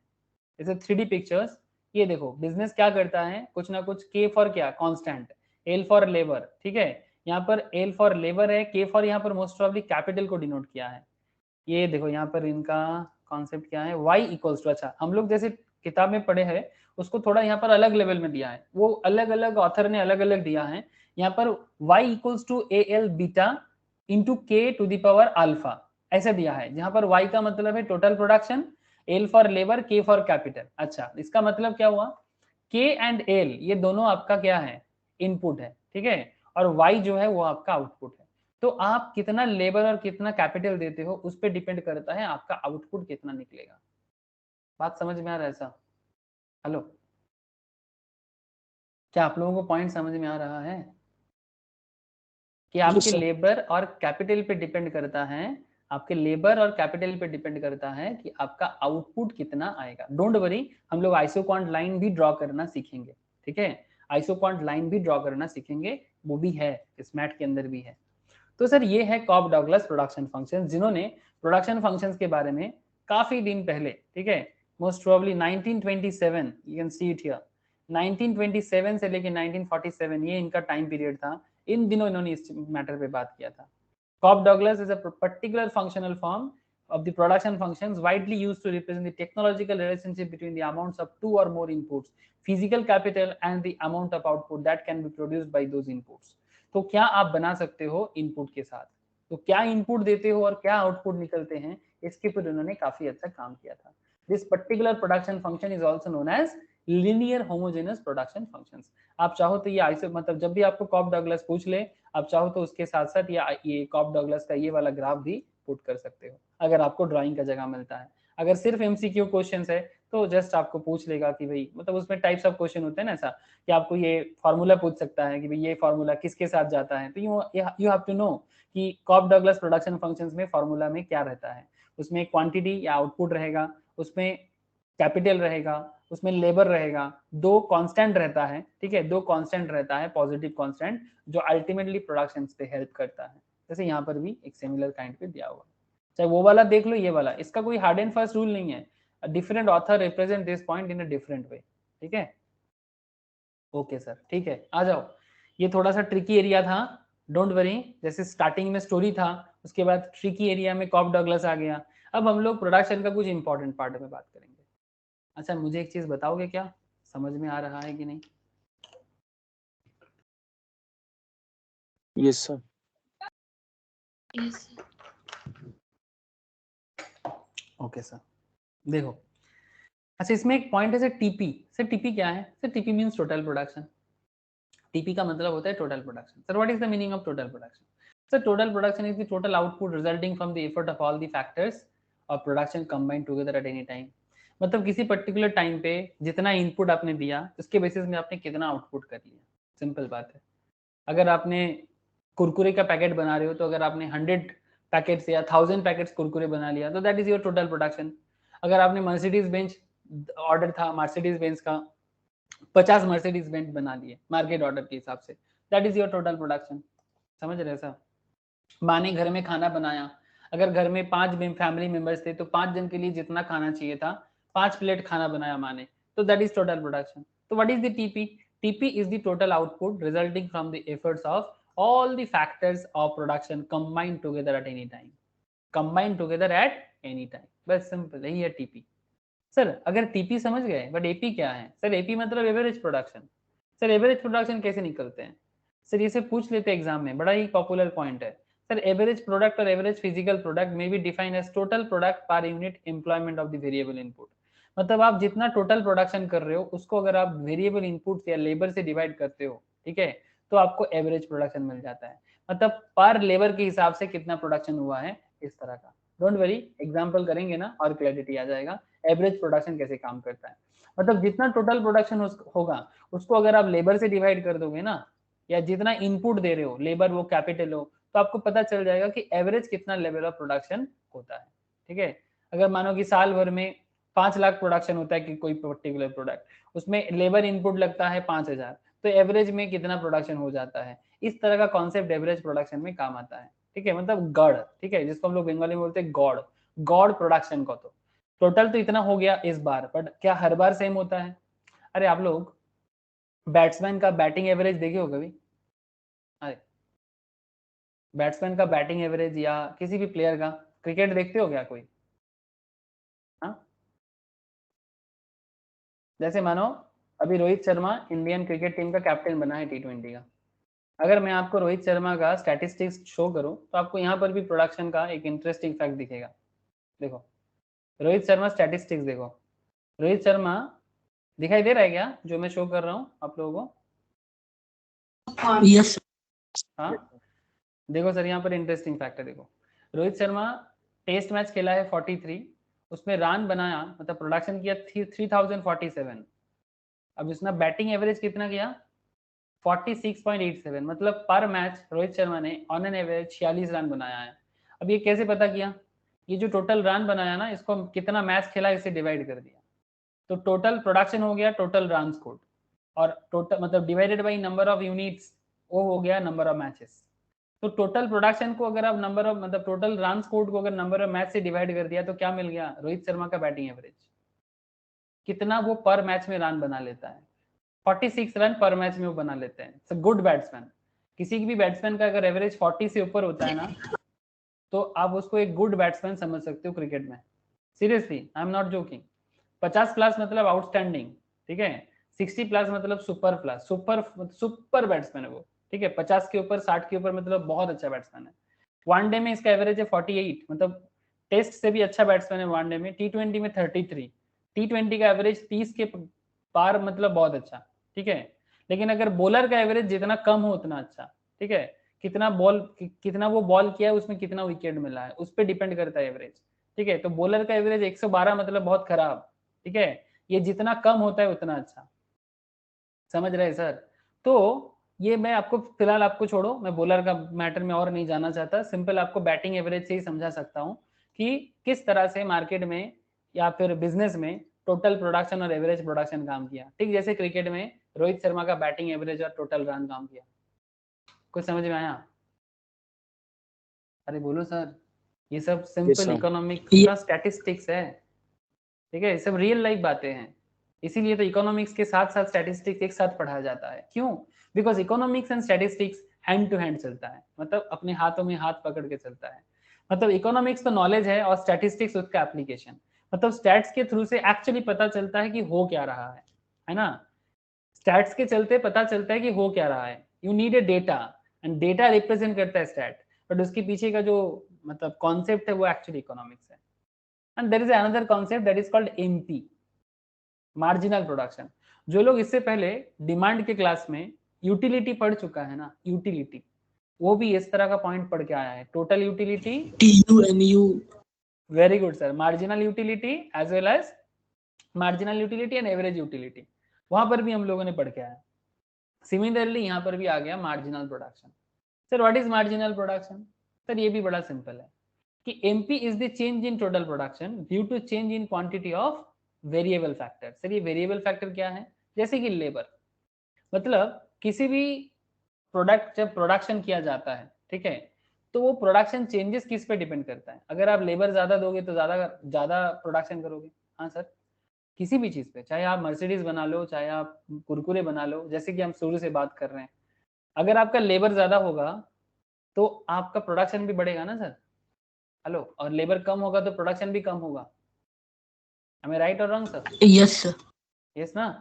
तो लेबर के कारण स्पेशली लेबर एक बहुत बड़ा है वेरिएबल फैक्टर। तो लेबर है ही, लेबर हमेशा सेम नहीं होता, कभी ज्यादा लेबर कभी कम लेबर, ऐसा होता है। कभी आप बहुत मेहनत कर लिए, कभी आप थोड़ा कम ज्यादा मेहनत कर लिए, कभी कम मेहनत कर लिए, ठीक है। मतलब परिश्रम जो हम लोग करते हैं ना, हमेशा सेम होता है ऐसा तो नहीं बोल सकते। क्या हर क्रिकेटर रोज सेम रन बना सकता है सर? विराट कोहली रोज सेंचुरी लगाते हैं क्या? है ना, किसी मैच में 0 भी करते हैं, किसी में 50 भी करते हैं, किसी में 100 भी करता है ना, काइंड ऑफ दैट। तो एमपी क्या है, मार्जिनल प्रोडक्शन क्या है? Is the change in TP, total production में changes due to change in quantity of variable factor. Labour के कारण, लेबर के चेंजेस के कारण टोटल प्रोडक्शन में जो चेंजेस आता है उसको बोलते हैं marginal production. It is the additional TP due to additional unit of input. मतलब अगर आप इनपुट बढ़ा रहे हो तो आपका प्रोडक्शन बढ़ रहा है ना। अगर आप इनपुट बढ़ा रहे हो तो आपका प्रोडक्शन बढ़ रहा है, ठीक है। तो बस सिंपल है। तो फिर एमपी का फॉर्मूला बहुत सिंपल है sir, change in TP by change in labour, या फिर आप ऐसे बोलो delta TP by delta labour. अब ये डेल्टा क्या है? डेल्टा मतलब इकोनॉमिक्स में change. What is the meaning of delta sir? Delta मतलब इकोनॉमिक्स में चेंज कहलाता है सर, चेंज। एक्चुअली ये डेल्टा क्या होता है? इट्स अ ग्रीक वर्ड, ठीक है, इट्स अ ग्रीक कॉन्सेप्ट जिसमें डेल्टा का मतलब हो जाता है चेंज। ऐसे इकोनॉमिक्स हो या लॉ हो, ग्रीक एंड रोमन वर्ड का यूज बहुत ज्यादा है इंग्लिश के अंदर, ठीक है। इसीलिए डेल्टा चेंज को रिप्रेजेंट करता है और ये मैथ्स में भी सिखाया जाता है, ये मैथ्स के अंदर भी है। डेल्टा का मतलब होता है डेरिवेटिव, समथिंग न्यू, कुछ मिलता है, ठीक है। जो लोग डेरिवेटिव, एक मैथ्स होता है dy dx भी एक होता है, वहां पर भी डेल्टा का यूज होता है, ठीक है। Delta y by delta x, इस तरह का कॉन्सेप्ट चलता है। तो अभी मैं उस मैटर पे और पढ़ना नहीं चाहता, ठीक है। तो कहने का मतलब क्या है कि आपका प्रोडक्शन चेंज के पीछे आपका लेबर का कितना बड़ा हाथ है।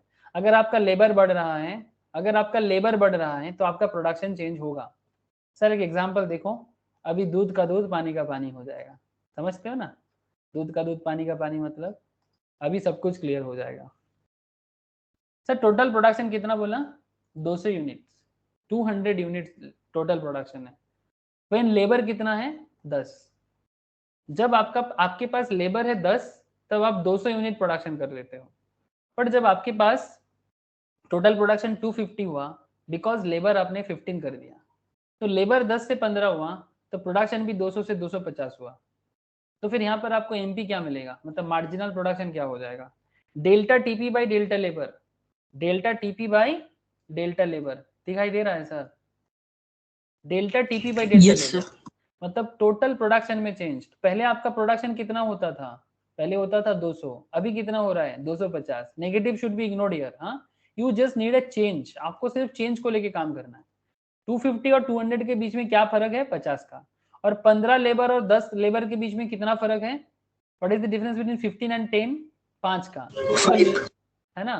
तो 50 आपका प्रोडक्शन में चेंजेस और 5 आपका लेबर में चेंजेस, तो अल्टीमेटली आपका एमपी कितना बन गया सर, 10 यूनिट। हाँ बोलो सर, बोलो।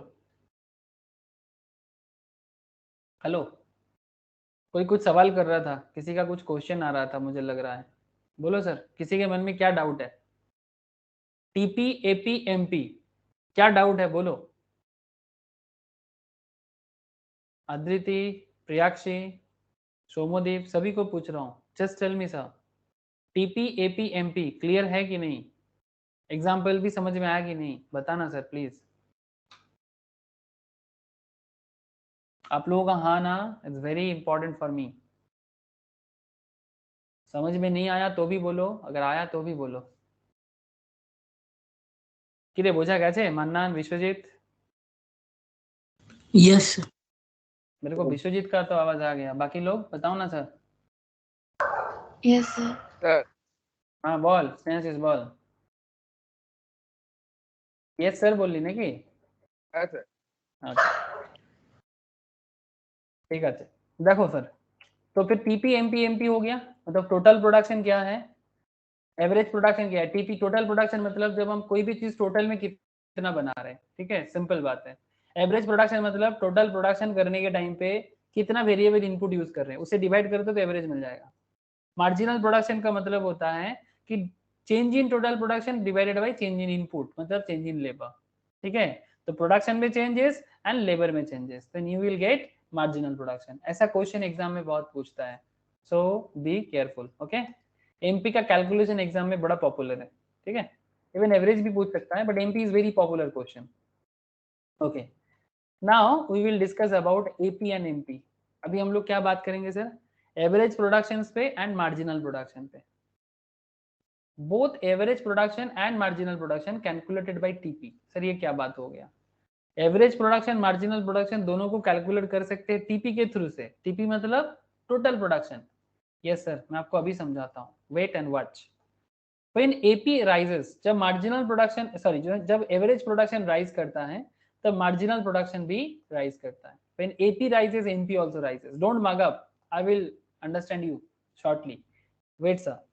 व्हेन एपी राइजेस, जब एवरेज प्रोडक्शन इंक्रीज करेगा, मार्जिनल प्रोडक्शन भी इंक्रीज करेगा, मतलब जब एवरेज प्रोडक्शन बढ़ेगा, मार्जिनल प्रोडक्शन भी बढ़ेगा, but marginal production should be greater than average production. Sir कैसे, वेट ना सर, मैं अभी बस रिलेशनशिप बता रहा हूं, समझा नहीं रहा हूं। व्हेन एपी इज मैक्सिमम, जब एवरेज प्रोडक्शन मैक्सिमम में पहुंचते हैं, तब एमपी और एपी इक्वल हो जाता है, और से MP curve cuts the AP curve at its maximum. Marginal production curve average production curve को कट करता है मैक्सिमम पॉइंट पे। डोंट वरी, अभी समझाता हूं। When average production falls, then marginal production also falls, but marginal production less than average production. Sir ये कैसे? There may be a situation, ऐसा भी situation create होता है जब marginal production decrease करता है and average production increase करता है, but इसका opposite कभी नहीं होता। मतलब ऐसा कभी नहीं होगा कि AP डिक्रीज कर रहा है, मतलब एवरेज प्रोडक्शन डिक्रीज कर रहा है और मार्जिनल प्रोडक्शन इंक्रीज कर रहा है, ऐसा कभी नहीं होता। हमेशा यही होगा सर, मार्जिनल प्रोडक्शन डिक्रीज करेगा और एवरेज प्रोडक्शन इंक्रीज करेगा। लेकिन सर ये तो ऐसा लग रहा है जैसे मुखोश तो करते हो, मतलब लाइक मगअप करना होगा, रटना पड़ेगा। नहीं, ना तो मुखोश तो करबो, ना ही मगअप करबो और ना ही रटेगा, कुछ नहीं करना है, समझना है सर, ठीक है, समझ के याद रखना है, ठीक है। तो कैसे समझे, कैसे करे प्रोडक्शन की बत्तियां, देखो कैसे करें? ये ग्राफ देख रहे हैं सर आप लोग? अरे ये ग्राफ दिखाई दे रहा है क्या? Yes, sir. Yes, sir. ये ग्राफ भी आपको ड्रॉ करना पड़ेगा और ये स्टैटिस्टिक्स भी आपको समझना पड़ेगा, but this graph is basically based on this statistics. ये जो स्टैटिस्टिक्स है ना थ्योरी ऑफ प्रोडक्शन का, ये एक्चुअली लेबर, बेसिकली लेबर तो इनपुट है और बाकी ये टीपी, एपी और एमपी ये तो तीनों आउटपुट का अलग अलग कॉन्सेप्ट है। कभी बिजनेस टोटल प्रोडक्शन का बात करता है, कभी बिजनेस एवरेज प्रोडक्शन का बात करता है, कभी बिजनेस मार्जिनल प्रोडक्शन का बात करता है। और ये टीपी, एपी, एमपी क्या है मैंने अभी आपको समझा के आया, लेकिन अब सवाल ये उठता है सर यहाँ पर हम लोग क्या पढ़ रहे हैं? हम लोग यहाँ पर टीपी, एपी, एमपी का रिलेशनशिप पढ़ रहे हैं। टीपी, एपी, एमपी का रिलेशनशिप। तो पहले हम लोग ना टीपी को यूज करेंगे बट टीपी को ड्रॉ नहीं करेंगे, सिर्फ एपी और एमपी को ड्रॉ करेंगे। एंड उसके बाद एक और मतलब कर्व आएगा या ग्राफ आएगा जिसमें टीपी, एमपी, एपी तीनों आएगा। You can see it here, TP, AP, MP दिखाई दे रहा है ना सर? MP, AP, TP. तो दो ग्राफ में हम लोग इसको समझेंगे, ये ग्राफ कैसे बना, क्यों बना और इस ग्राफ का क्या मतलब है। तब ना समझे इकोनॉमिक्स, अदरवाइज कैसे समझे? तो जल्दबाजी करेंगे कि नहीं? जल्दबाजी नहीं करेंगे, ठीक है? पेशेंस के साथ समझो सर। देखो सर ये एपीएमपी का रिलेशनशिप बात करेंगे अभी। सर एपीएमपी का जब रिलेशनशिप करते हैं तो average production and marginal production दोनों टोटल प्रोडक्शन से ही कैलकुलेट होता है। अब सवाल ये उठता है कि टोटल प्रोडक्शन से तो कैलकुलेट कर लेंगे, मतलब कोई भी कंपनी, कोई भी बिजनेस जो भी चीजें टोटल में बनाएगा, ठीक है, उसका अल्टीमेट रास्ता एपीएमपी होके ही गुजरते हैं। अब इसमें क्या होता है कि सपोज आप 1 यूनिट लेबर डाल रहे हो, 1 यूनिट लेबर पे टोटल प्रोडक्शन कर रहे हो 2 यूनिट, एवरेज प्रोडक्शन भी है 2 और मार्जिनल भी है 2। ये स्टार्टिंग पॉइंट्स है। सर कैसे ये डेटा मिलता है मैं आपको समझाता हूँ। कोई भी 2 डेटा मिल जाए ना, बाकी 2 डेटा आप कैलकुलेट कर सकते हो। मतलब if you get any 2 data you can calculate बाकी, मतलब another 2 data. Like labour TP मिल जाए, एपीएमपी कैलकुलेट हो जाएगा। लेबर और एमपी मिल जाए तो भी टीपी, एपी कैलकुलेट हो जाएगा। यस सर पॉसिबल है, बट कैलकुलेशन से पहले आपको थोड़ा सा स्टैटिस्टिक्स समझना पड़ेगा। सर क्या बात करता है, बोलता है कि एमपी, एपी बोथ इंक्रीजेस। अब स्टैटिस्टिक्स क्या है देखो, पहला जब लेबर 1 है, टीपी 2 है, एमपी, एपी भी 2 है, एमपी भी 2 है, 2 है। Don't worry, wait sir, labour unit को इंक्रीज करेंगे। आप लोग मुझे प्लीज हेल्प करना कि लेबर अगर 1 यूनिट से 2 यूनिट जाएगा तो आपका प्रोडक्शन में इंक्रीज आना चाहिए कि डिक्रीज आना चाहिए? Genuinely increase. विश्वजीत जैसे समझ रहा है, क्या आप लोग भी ऐसे ही समझ रहे हो सर कि if you increase your labour your production will increase, your total production will increase? Is this point connect with all of you? Hello sir बताओ ना। विश्वजीत ने तो हाँ बोला, Yes, बाकी sir. उससे भी पूछना चाहता। अगर आप अपना लेबर इंक्रीज करते हो तो यहाँ पर हम लोग बड़ा सिंपल एग्जांपल क्रिएट किए सर, हर बार एक एक करके लेबर को इंक्रीज किए, 1 से 2, 2 से 3, ठीक है, 3 से 4, 4 से 5, 5 से 6, 6 से 7, 7 से 8, इसी तरह से किए। मतलब हर बार एक एक करके लेबर यूनिट बढ़ा रहे हैं और जैसे लेबर बढ़ा वैसे वैसे देखो टीपी भी बढ़ा, टोटल प्रोडक्शन भी इंक्रीज किया। तो टीपी 2, बट जब लेबर 2 हो गया टीपी 5 हो गया। अब आप कोई बोलेगा सर ये 5 कैसे हो गया? सर ये 5 हम लोगों ने कैलकुलेट किया।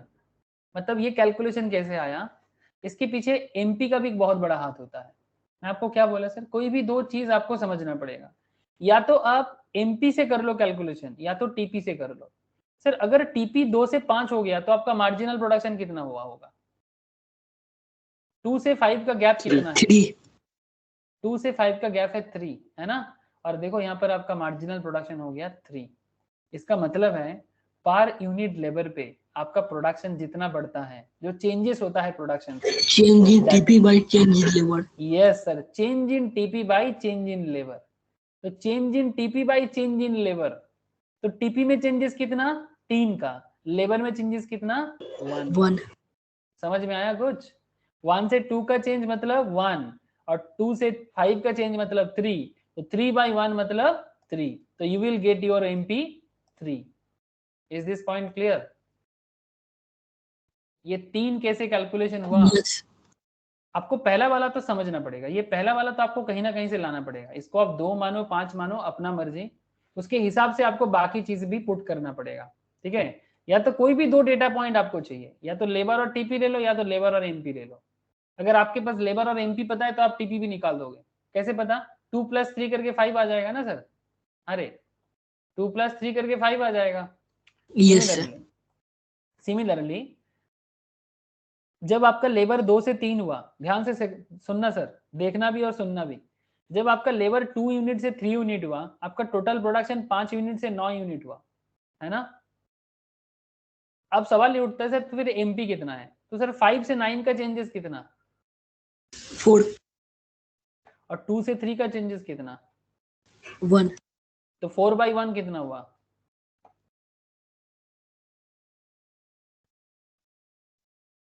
4।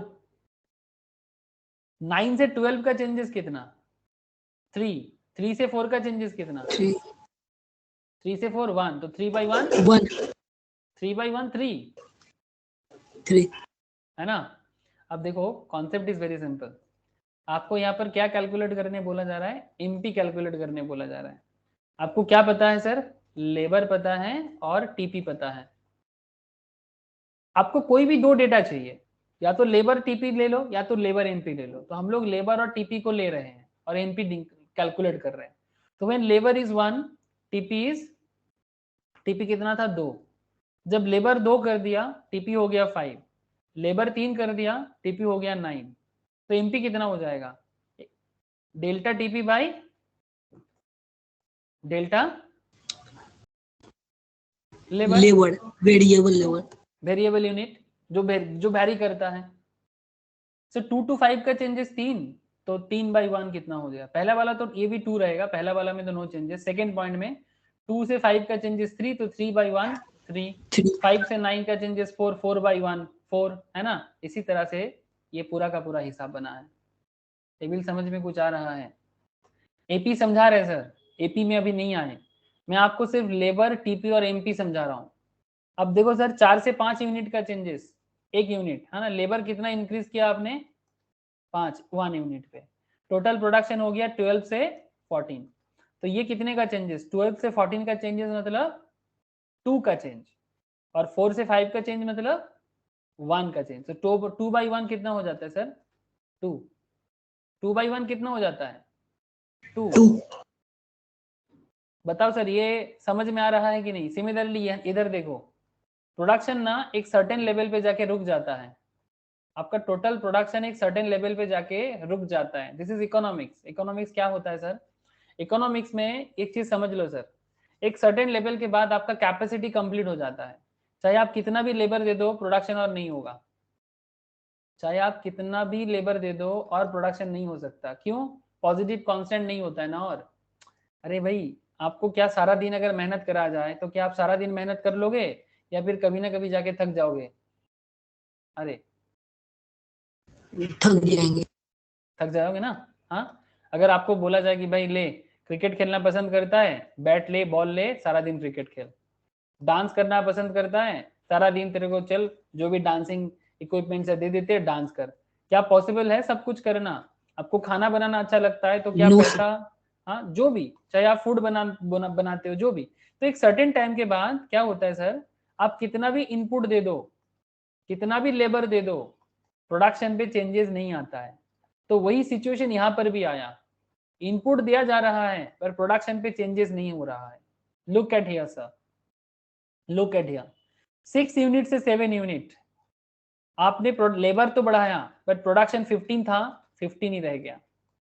प्रोडक्शन 15 था, 15 ही रह गया। तो मतलब 15 से 15 का चेंजेस कितना? 15 to 15, how many change, how much change, कितना चेंज हुआ सर? 0, 0। लेबर का चेंज कितना?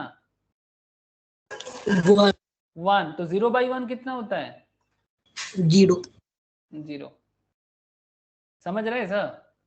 इसी पैटर्न पे अगर आप और लेबर बढ़ाते जाओ, 7 से 8 लेबर कर दो, टोटल प्रोडक्शन को 15 से 14 कर दो। क्यों? अब देखो पहले आपका प्रोडक्शन क्या हो गया? कांस्टेंट हो गया। उसके बाद आपका प्रोडक्शन धीरे धीरे आप लेबर बढ़ाओगे लेकिन प्रोडक्शन क्या हो जाएगा? और कम हो जाएगा। क्यों जानते हो? ये एक्चुअली मार्जिनल यूटिलिटी जैसा होता है ना, वैसे ही मार्जिनल प्रोडक्शन का कॉन्सेप्ट है। किसी भी काम पे हर चीज का ना एक लिमिट होता है, किसी भी कोई भी चीज दुनिया में बना लो, एक लिमिटेशन होता है। मतलब एक सर्टेन टाइम के बाद आप कितना भी लिमिट, मतलब आपका लेबर बढ़ा दो या मेहनत बढ़ा दो, आपका प्रोडक्शन लेवल में ना चेंजेस तो छोड़ो, अगर फैक्ट्री और मैन्युफैक्चर करने जाएगा ना, अगर फैक्ट्री और मैन्युफैक्चर करने जाता है तो फैक्ट्री में क्या प्रॉब्लम होता है बोलो तो? फैक्ट्री में लॉस हो जाता है।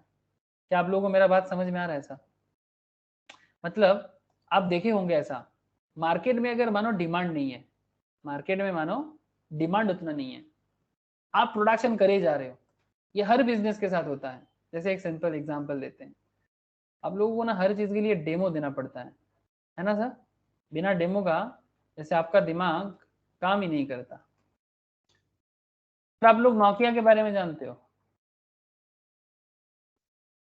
जल्दी बोलो।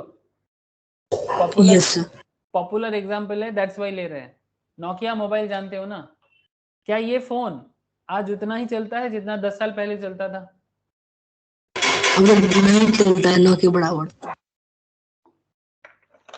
ना के बराबर हो गया, कम से कम इंडियन मार्केट में तो ना के बराबर ही हो गया। बट एक टाइम था सर, कोई भी इंसान नोकिया छोड़ के सोच नहीं पाता था, है ना सर? यस, एक समय ब्रांड, हाँ, एक समय ब्रांड ब्रांड था, एग्जैक्टली एक समय एक टॉप ब्रांड हुआ करता था। आज भी नोकिया ब्रांड है, आज भी ब्रांड है, बट वो वाला बात नहीं है। तो नोकिया का मार्केट डिमांड नहीं है। अगर ऐसे हालत में नोकिया लेबर भी बढ़ाते जाएगा, प्रोडक्शन भी बढ़ाते जाएगा, तो क्या लगता है सच में प्रोडक्शन बढ़ेगा? लेबर बढ़ाएगा फिर भी प्रोडक्शन नहीं बढ़ेगा, बिकॉज मार्केट डिमांड खत्म हो गया इसका। या फिर मार्केट में फिर से, ऐसे तो बीच में ये स्मार्टफोन बनाना ही बंद कर दिया था, बट फिर से मार्केट में आया है, अपने आप को स्मार्टफोन मार्केट में भी प्रूव कर रहा है। ठीक है, शायद धीरे धीरे प्रूव कर ले, आई होप कर सकता है। बट ये अभी भी कीपैड वाला फोन में अभी भी पॉपुलर है, बट आजकल कीपैड वाला फोन का मार्केट खत्म हो गया है। सो ऐसा हर बिजनेस के साथ होता है, नॉट जस्ट की नोकिया। ठीक है, एक सर्टेन लेवल के बाद आप कितना भी लेबर बढ़ा दो, आपका प्रोडक्शन धीरे धीरे कम हो जाता है, बिकॉज मार्केट से डिमांड मतलब क्या हो जाता है, डिमांड हट जाता है, डिमांड सिनारियो सैचुरेटेड हो जाते हैं। इसको बोलते हैं सैचुरेशन पॉइंट। क्या बोलते हैं इसको? Saturation point. ऐसे नॉट जस्ट नोकिया, और भी एग्जांपल्स आपके सामने मैं ला सकता हूँ। एम्बेसडर, रिलायंस, हाँ, एम्बेसडर और रिलायंस। रिलायंस कम्युनिकेशन, हाँ, एम्बेसडर ये वाला गाड़ी। एक टाइम था एम्बेसडर कार इंडिया का शान बान आन हुआ करता था, है ना सर? हिंदुस्तान एम्बेसडर, अरे हर घर में टैक्सी, ये वाला कार के बारे में कौन नहीं जानता है? यस सर, है ना सर? एक टाइम हुआ करता था, आन बान शान हुआ करता था। बट आज एम्बेसडर कार का जो कंपनी है, ये कंपनी बंद हो गया है। ये प्रोडक्शन तो बंद कर ही दिया बिक है चुका है। और कंपनी बिक भी चुका है, ये कंपनी अभी है नहीं।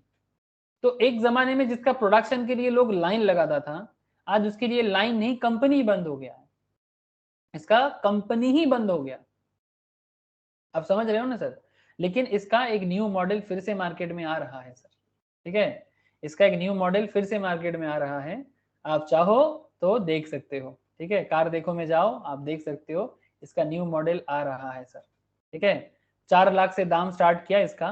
ठीक है, सीएनजी पेट्रोल डीजल में चलेगा, 5 सीटर है, एक बड़ा अच्छा इसका मार्केट फिर से आ सकता है। फॉरेन कंपनी जिन्होंने इसको खरीदा है, मोस्ट प्रोबेबली एक फ्रेंच या जर्मन कंपनी इसको परचेज किया।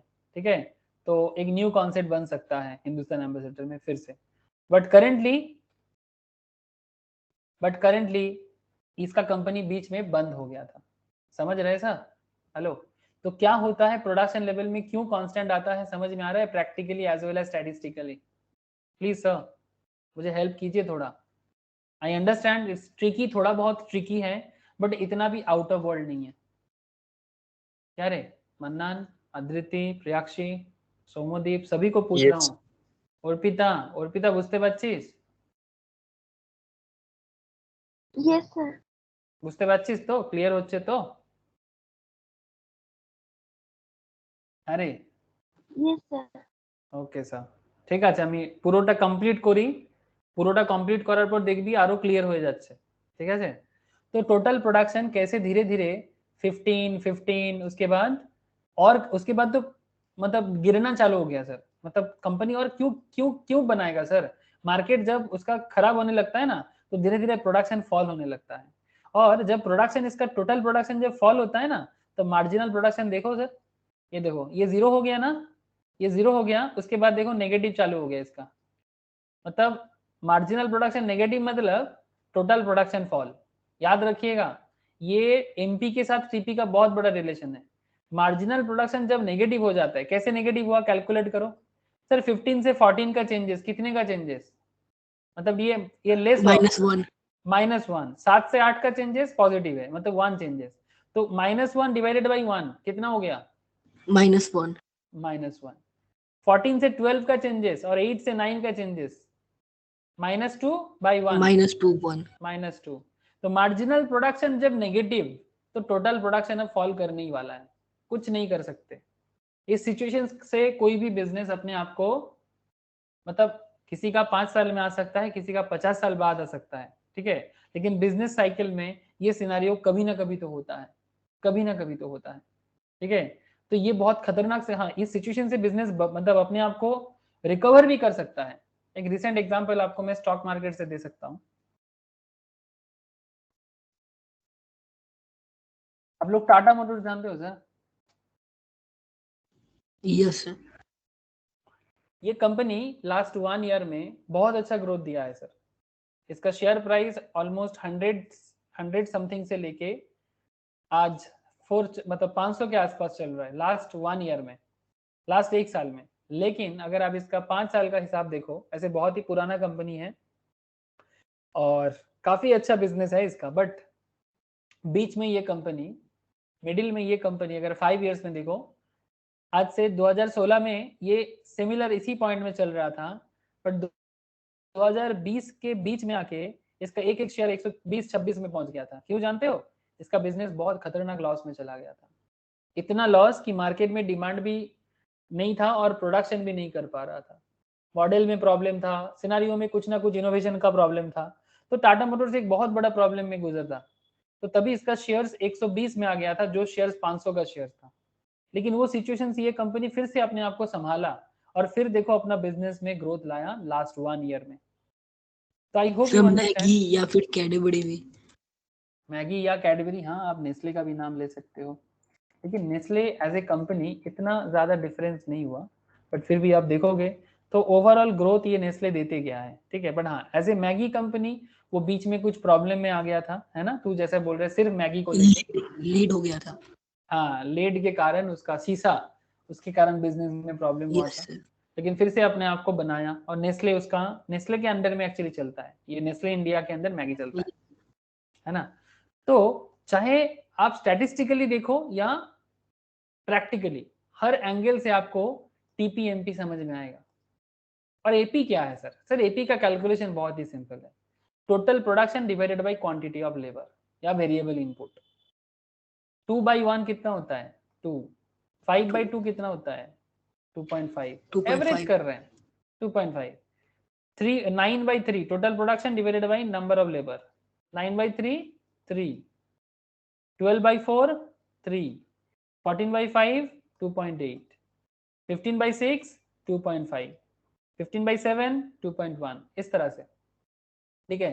तो एवरेज प्रोडक्शन ऐसे कैलकुलेट होता है। तो एग्जाम में अगर एवरेज प्रोडक्शन कैलकुलेट करना पूछ ले, या फिर मार्जिनल प्रोडक्शन कैलकुलेट करना पूछ ले, या टोटल प्रोडक्शन पूछ ले, तो क्या आप लोग कर सकते हो? अरे यस सर। Yes, sir. है ना? Okay sir. सर स्टैटिस्टिक्स समझ में आ गया, कैलकुलेशन भी देख ली, अब एनालिसिस देखना है।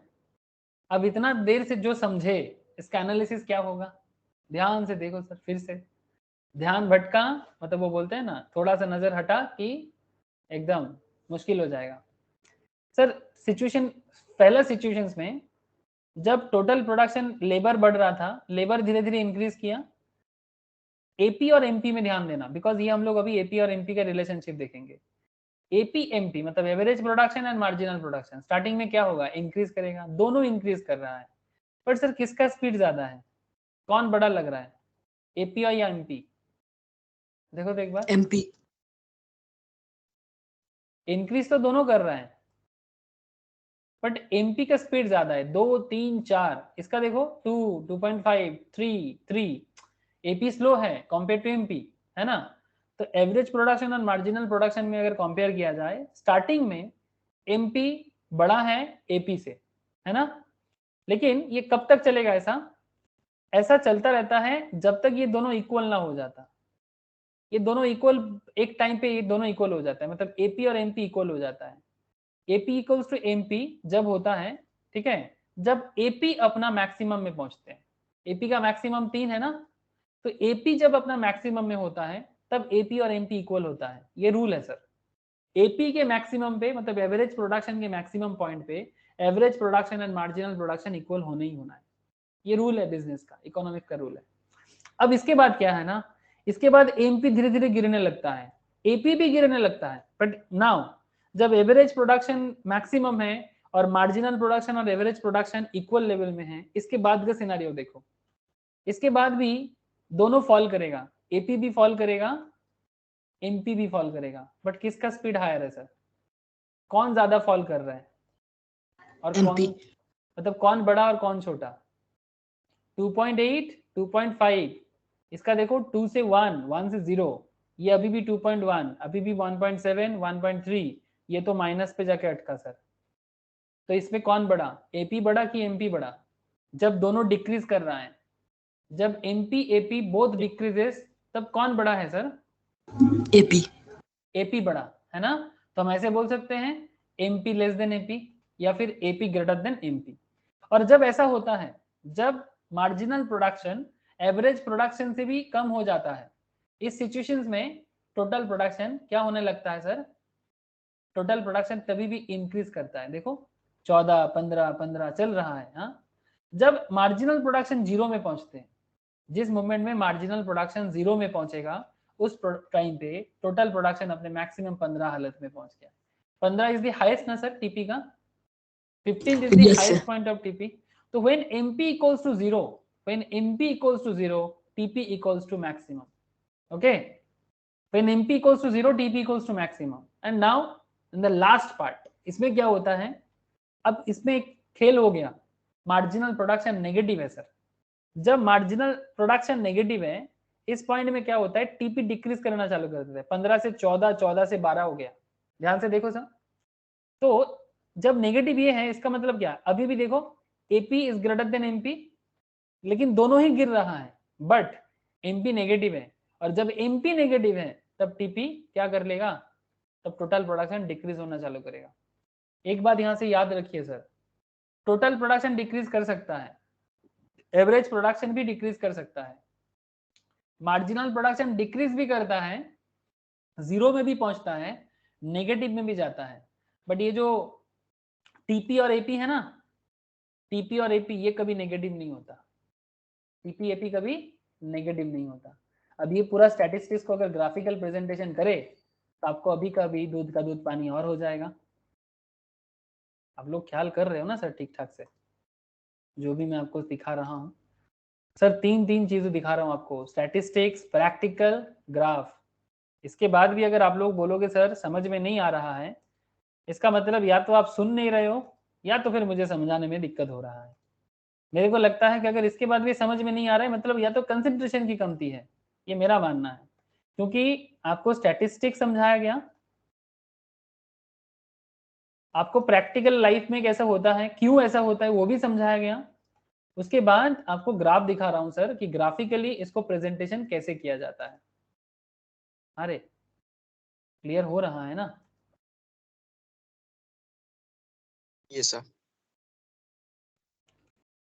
अब ये ग्राफ ड्रॉ करेंगे, एमपी एपी का ग्राफ ड्रॉ करेंगे। लेकिन ये ग्राफ कैसे ड्रॉ करेंगे? हवा में? क्या नहीं, हवा में कुछ नहीं होता दुनिया में, सब कुछ स्टैटिस्टिक्स के कारण होता है। Everything is based on stats. Okay, आप लोग क्रिकेट देखते हो, फुटबॉल देखते हो, देखना जो भी स्टैट होता है उसके बेसिस में ग्राफ बनाते हैं कि भाई ये टीम ने इतना रन बनाया, उसके बेसिस में इसको और इतना रन बनाना है। तो एवरीथिंग इज, इसको बोलते हैं डेटा एनालिसिस, इसको बोलते हैं डेटा एनालिसिस। आजकल बड़ा फेमस है डेटा एनालिसिस। जिसका इकोनॉमिक्स का नॉलेज अच्छा है वो डेटा एनालिसिस में भी कोर्स कर सकता है फ्यूचर में।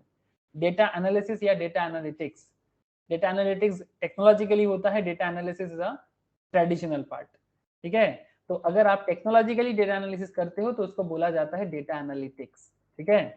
तो समझा करो, जैसे बहुत तरह ऐसा है, जैसे अगर आपको मैं दिखाऊं गूगल ट्रेंड, डेटा एनालिटिक्स का एक बहुत बड़ा साइट है सर, गूगल ट्रेंड, जानते हो आप लोग? अरे यस, क्या होता है यादर? कौन सा वर्ड ज्यादा सर्च किया हुआ बताता है। हाँ, गूगल ट्रेंड में पता चलता है कि कौन कौन सा चीज आजकल मार्केट में ट्रेंड में है, क्या चीज ज्यादा सर्च हो रहा है, ठीक है। जैसे मानो कि मैं इंडिया में, जैसे अगर आज इंडिया में क्या चीज ज्यादा सर्च हुआ है, ठीक है, ये देखो, अगर मैं आज का बात करूं तो आज इंडिया में कुछ ऐसा हुआ है, दिस इज इंडिया। आज इंडिया में recently trending Barcelona versus Benfica, PSG, इसका सर्च हुआ है 200,000 से भी ज्यादा, ठीक है। मतलब खेल फुटबॉल का कॉइन DCX, और ये बैन किया गया ना सर क्रिप्टो, तो क्रिप्टो बैन किया तो कॉइन DCX के बारे में चर्चा चल रहा है। क्रिप्टो भी इंडिया में बैंड है, मतलब जिसको बिटकॉइन या क्रिप्टो जैसे आप लोग जानते हो, वो बैन कर दिया गया कुछ कारण में, ठीक है। NPCI, चेल्सी, गो फैशन का IPO आया है, तो उसका भी सर्च बहुत हुआ है। गो कलर जिसका स्लैक्स मार्केट में बहुत बिकता है सर, उसका स्टॉक मार्केट लिस्टिंग हुआ है, जिसका सर्च हुआ है, तो मोर ट्रेंडिंग सर्चेस। ये देखो ये क्या चल रहा है, ये डेटा एनालिसिस है। If you know the data, अगर आपको डेटा पता है तो आप उसके हिसाब से समझ सकते हो। ये देखो गौतम अदानी, ये अभी चल रहा है, गौतम अदानी एशिया, ये रिचेस्ट पर्सन है, इसके ऊपर बात चल रहा है। चाइना में क्या चल रहा है, इंडियन नेवी के बारे में क्या बात चल रहा है। तो कौन सा चीज, अगर आप थोड़ा मानो कि ऐसे देखना चाहते हो कि क्या क्या देखे सर, फुटबॉल, ठीक है, सपोज मैं फुटबॉल सर्च करता हूँ, ठीक है, ये रहा मेरा फुटबॉल, देखो मैंने सर्च किया। अब यहाँ पर मैं आपको इसके साथ कंपेयर करूंगा क्रिकेट।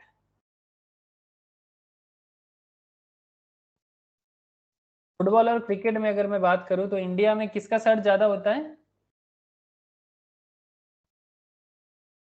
दिखाई दे रहा है क्या? Cricket, cricket. इंडिया में क्रिकेट का सर्च ज्यादा होता है सर, देखो, ठीक है। इंडिया में फुटबॉल से ज्यादा सर्च क्रिकेट का होता है, फुटबॉल का सर्च कम होता है। फुटबॉल ये जो की वर्ड है इसका, ठीक है, कौन कितना मैच देखता है वो बात नहीं कर रहे हैं, ठीक है। लेकिन अगर यही चीज अगर आप वर्ल्ड वाइड देखोगे, कौन जीतेगा लग रहा है? अगर ये इंडिया छोड़ के अगर आप इसको, फुटबॉल, हाँ देखो सर, फुटबॉल जीतेगा। कौन जीता? फुटबॉल जीत गया सर, देखा आपने? क्या रे, आप लोग देखा कुछ? Yes sir. This is actually statistics and data analysis. अभी आपको मैं इकोनॉमिक्स में इस तरह से पढ़ा रहा हूं, तो आपको शायद लग रहा होगा सर क्या चल रहा है, बट ये एक्चुअली वही चल रहा है। ये देखो ना, ये ग्राफिकल प्रेजेंटेशन है ना, ये ग्राफिकल प्रेजेंटेशन, ठीक है। अभी आपको मैं वही ड्रॉ करके दिखाऊंगा, बट वो अभी average production, total production, marginal production के अंदर बताऊंगा, ठीक है। आई होप यू अंडरस्टैंड कि रियल लाइफ यूज कैसे होता है वास्तव में। अगर समझ में आ रहा है तो मजा आएगा, अगर नहीं आएगा तो और मजा आएगा। सर और मजा क्यों, पढ़ने में और इच्छा लगाओगे कि क्यों समझ नहीं आ रहा है मुझे। तो एक काम करते हैं सर, एक एवरेज प्रोडक्शन लाइन बनाएंगे और एक मार्जिनल प्रोडक्शन लाइन बनाएंगे। तो पहले दोनों को ग्रो करेंगे, बट स्टार्टिंग में MP बड़ा AP सर छोटा। एवरेज प्रोडक्शन कभी निगेटिव जा सकता है? नहीं, एवरेज प्रोडक्शन नेगेटिव नहीं जा सकता सर, सिर्फ MP ही नेगेटिव हो सकता है, ठीक है, यस। सिर्फ MP ही नेगेटिव हो सकता है। चलो वही तो मैं अभी आपको दिखाऊंगा।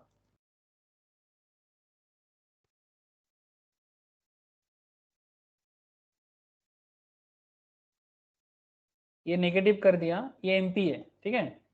और एक लाइन बनाना चाहिए जो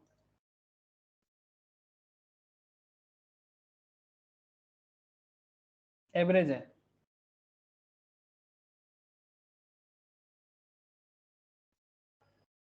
दिस इज एवरेज प्रोडक्शन, ठीक है।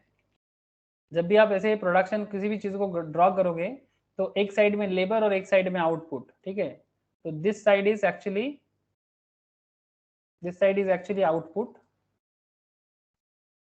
output MP AP, and this side is quantity of labor, output MP AP मतलब एवरेज प्रोडक्शन, मार्जिनल प्रोडक्शन। ये जो साइड है ये आउटपुट डिनोट कर रहा है आपको, ठीक है, कितना आपका प्रोडक्शन बन रहा है। This is X axis, this is Y axis. तो इस खेल में क्या हुआ देखो, एक ऐसा पॉइंट आया जिस पॉइंट में आपका मार्जिनल प्रोडक्शन और एवरेज प्रोडक्शन एक दूसरे को क्रॉस किया ना सर? अरे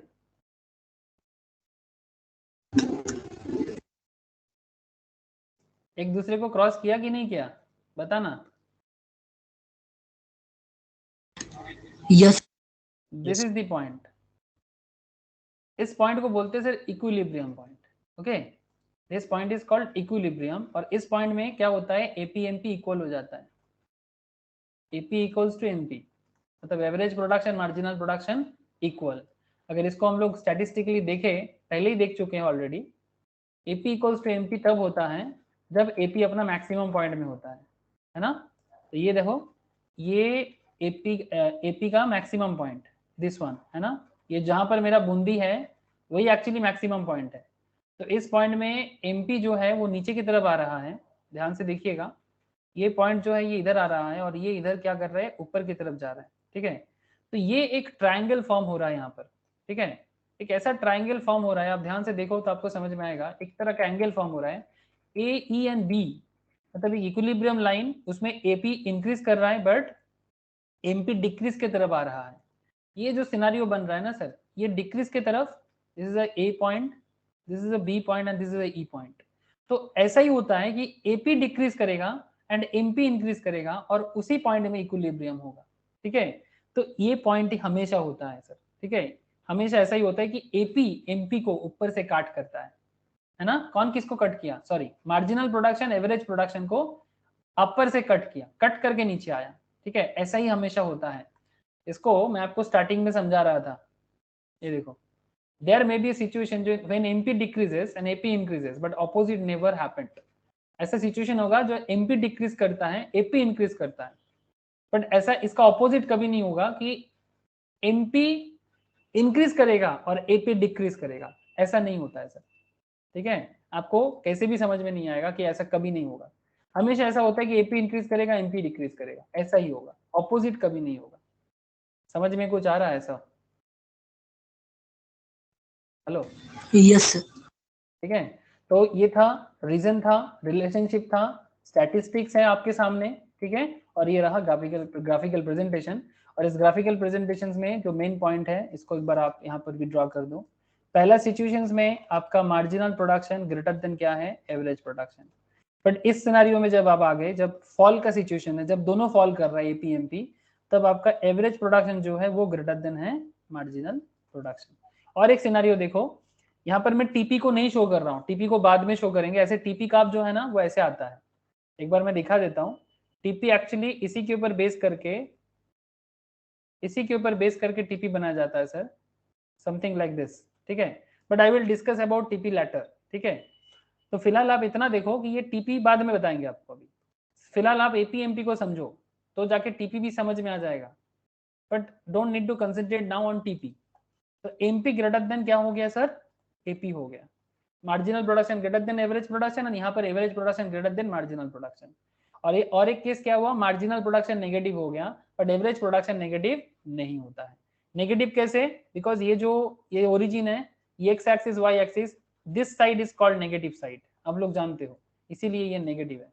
ठीक है, तभी तो मार्जिनल प्रोडक्शन -1 -2 करके जा रहा था। बोलो सर, समझ में आया, ग्राफ समझ में आया? Yes. ओके, यही है सर। प्रोडक्शन को समझने के लिए आपको इसी तरह से प्रोडक्शन समझना पड़ेगा। अगर आप ये समझ गए ना, तो इन आवर नेक्स्ट लेक्चर्स एक काम करूंगा, किसी किसी को जिनका सामने एग्जाम है उनको मैं ये टॉपिक शेयर कर लूंगा। ठीक है, law of variable proportions and law of diminishing returns. ठीक है, कि ये law of diminishing returns and law of variable proportions क्या है। बेसिकली ये शॉर्ट रन प्रोडक्शन फंक्शंस है। इसमें क्या होता है sir, short period of time में, शॉर्ट रन पीरियड में एक फैक्टर आपका वेरिएबल हो जाएगा और बाकी फैक्टर्स को आप, सॉरी, एक फैक्टर फिक्स हो जाएगा। ये देखो यहाँ पर क्या बोला है, and more units of a variable factors are combined with the same quantity of fixed factors. Factors मतलब land, labor, capital and entrepreneurship. Total production first increases. इसमें क्या होता है, टोटल प्रोडक्शन पहले इंक्रीज करता है, वो भी इंक्रीजिंग रेट में, देन एट ए डिमिनिशिंग रेट, उसके बाद धीरे धीरे रेट कम हो जाता है, एंड उसके बाद धीरे धीरे ना वो डिमिनिश करता है टोटल प्रोडक्शन, जो मैंने आपको अभी दिखाया। ये देखो, सेम टेबल है। टोटल प्रोडक्शन पहले बहुत फास्ट इंक्रीज किया है ना सर, टोटल प्रोडक्शन पहले बहुत फास्ट इंक्रीज किया, 2 से 5, 5 से 9, 9 से 12, उसके बाद देखो 12 से 14, 14 से 15, 15 से 15 में रह गया, उसके बाद 15 से 14, 12 और नीचे आ गया। तो टोटल प्रोडक्शन स्टार्टिंग में इंक्रीज कर रहा है, ठीक है। This situation is called stage 1 and this is called law of increasing returns. And second stage में आता है law of decreasing returns and last में होता है नेगेटिव रिटर्न्स। ये शॉर्ट रन में होता है। ऐसा क्यों होता है, ऐसा क्यों होता है, और इस सिचुएशंस में ग्राफ देखने में कैसा होता है, इस पूरा क्लास जिनका सामने एग्जाम है उनको मैं क्लास लेक्चर शेयर करूंगा, आप लोग प्लीज देखो, और जिनका एग्जाम नहीं है उनको मैं लाइव में भी कराऊंगा, ठीक है, नेक्स्ट लेक्चर्स में, कि किस तरह से ये पूरा का पूरा सिनेरियो हुआ है। तो डोंट वरी, आप लोगों को या तो लाइव या तो रिकॉर्डिंग में किसी भी तरह से ये चीज समझाऊंगा, और जिनको डाउट रहेगा वो मुझे जरूर पूछे। बोलो सर, समझ में कुछ आया? जितना समझाया, law of variable proportions and law of return to scale, और भी काफी टॉपिक है। लॉ ऑफ वेरिएबल प्रोपोर्शंस है, law of return to scale है, ठीक है, and as well as isoquant and isocost line है। ये तीनों चीज आपको, 3-4 चीज है जो प्रोडक्शन में बहुत वाइटल है, बट उसके लिए आपको ये जो टेबल आज मैं समझाया और एपी एमपी और टीपी का रिलेशनशिप जो समझाया, आपको ये चीज एक बार घर में गो थ्रू करना चाहिए। हो सके तो फिर से एक बार देखो कि सर कैसे कैसे करा, कैसे कैसे दिखाया। Sir very easy sir, very easy. अगर आपका कंसंट्रेशन था प्रॉपर्ली, आपको पूरा समझ में आया होगा। क्या मैं मान सकता हूँ आपको पूरा समझ में आया? रियाक्षी বোঝা গেছে কি যায়নি? আদ্রিতি বোঝা গেছে? Yes, sir. ওকে, অর্পিতা বল, সৌমদীপ বুঝতে পারলি কি পারলি না? Yes, sir. ওকে, ঠিক है। নোটস তো Yes, sir. বুঝেছি। ओके, नोट्स तो सवार कैसे ही আছে, सबके पास नोट्स है, तो एक बार नोट्स को गो थ्रू करो कि जो मैंने पढ़ाया, ठीक है। मैथ जो जिस मैथ से मैं पढ़ाया वो मैथ सबके पास है, अगर नहीं है तो मेरे को बोलो सर, मैं फिर से शेयर कर दूंगा। और एक बार घर में इसको देखो, हो सके तो मैं वीडियो भी शेयर कर देता हूँ, फिर से एक बार देखो। इसके बाद law of variable proportions and return to scale का वीडियो भी मैं सबको शेयर करता हूँ, आप लोग घर में एक बार गो थ्रू जरूर करें, ठीक है। उसके बाद अगर कोई डाउट रहे तो मुझे आप लोग नेक्स्ट क्लास में या फिर नॉर्मल व्हाट्सएप करके भी पूछ सकते हो, ठीक है। लेकिन पढ़ते रहना सर। ओके, ठीक है सर, इतना ही है फिर आज। सोमदीप एक तो दाड़ा भी है, बाकी किसी को कुछ सवाल हो तो पूछो सर, एनी क्वेश्चन?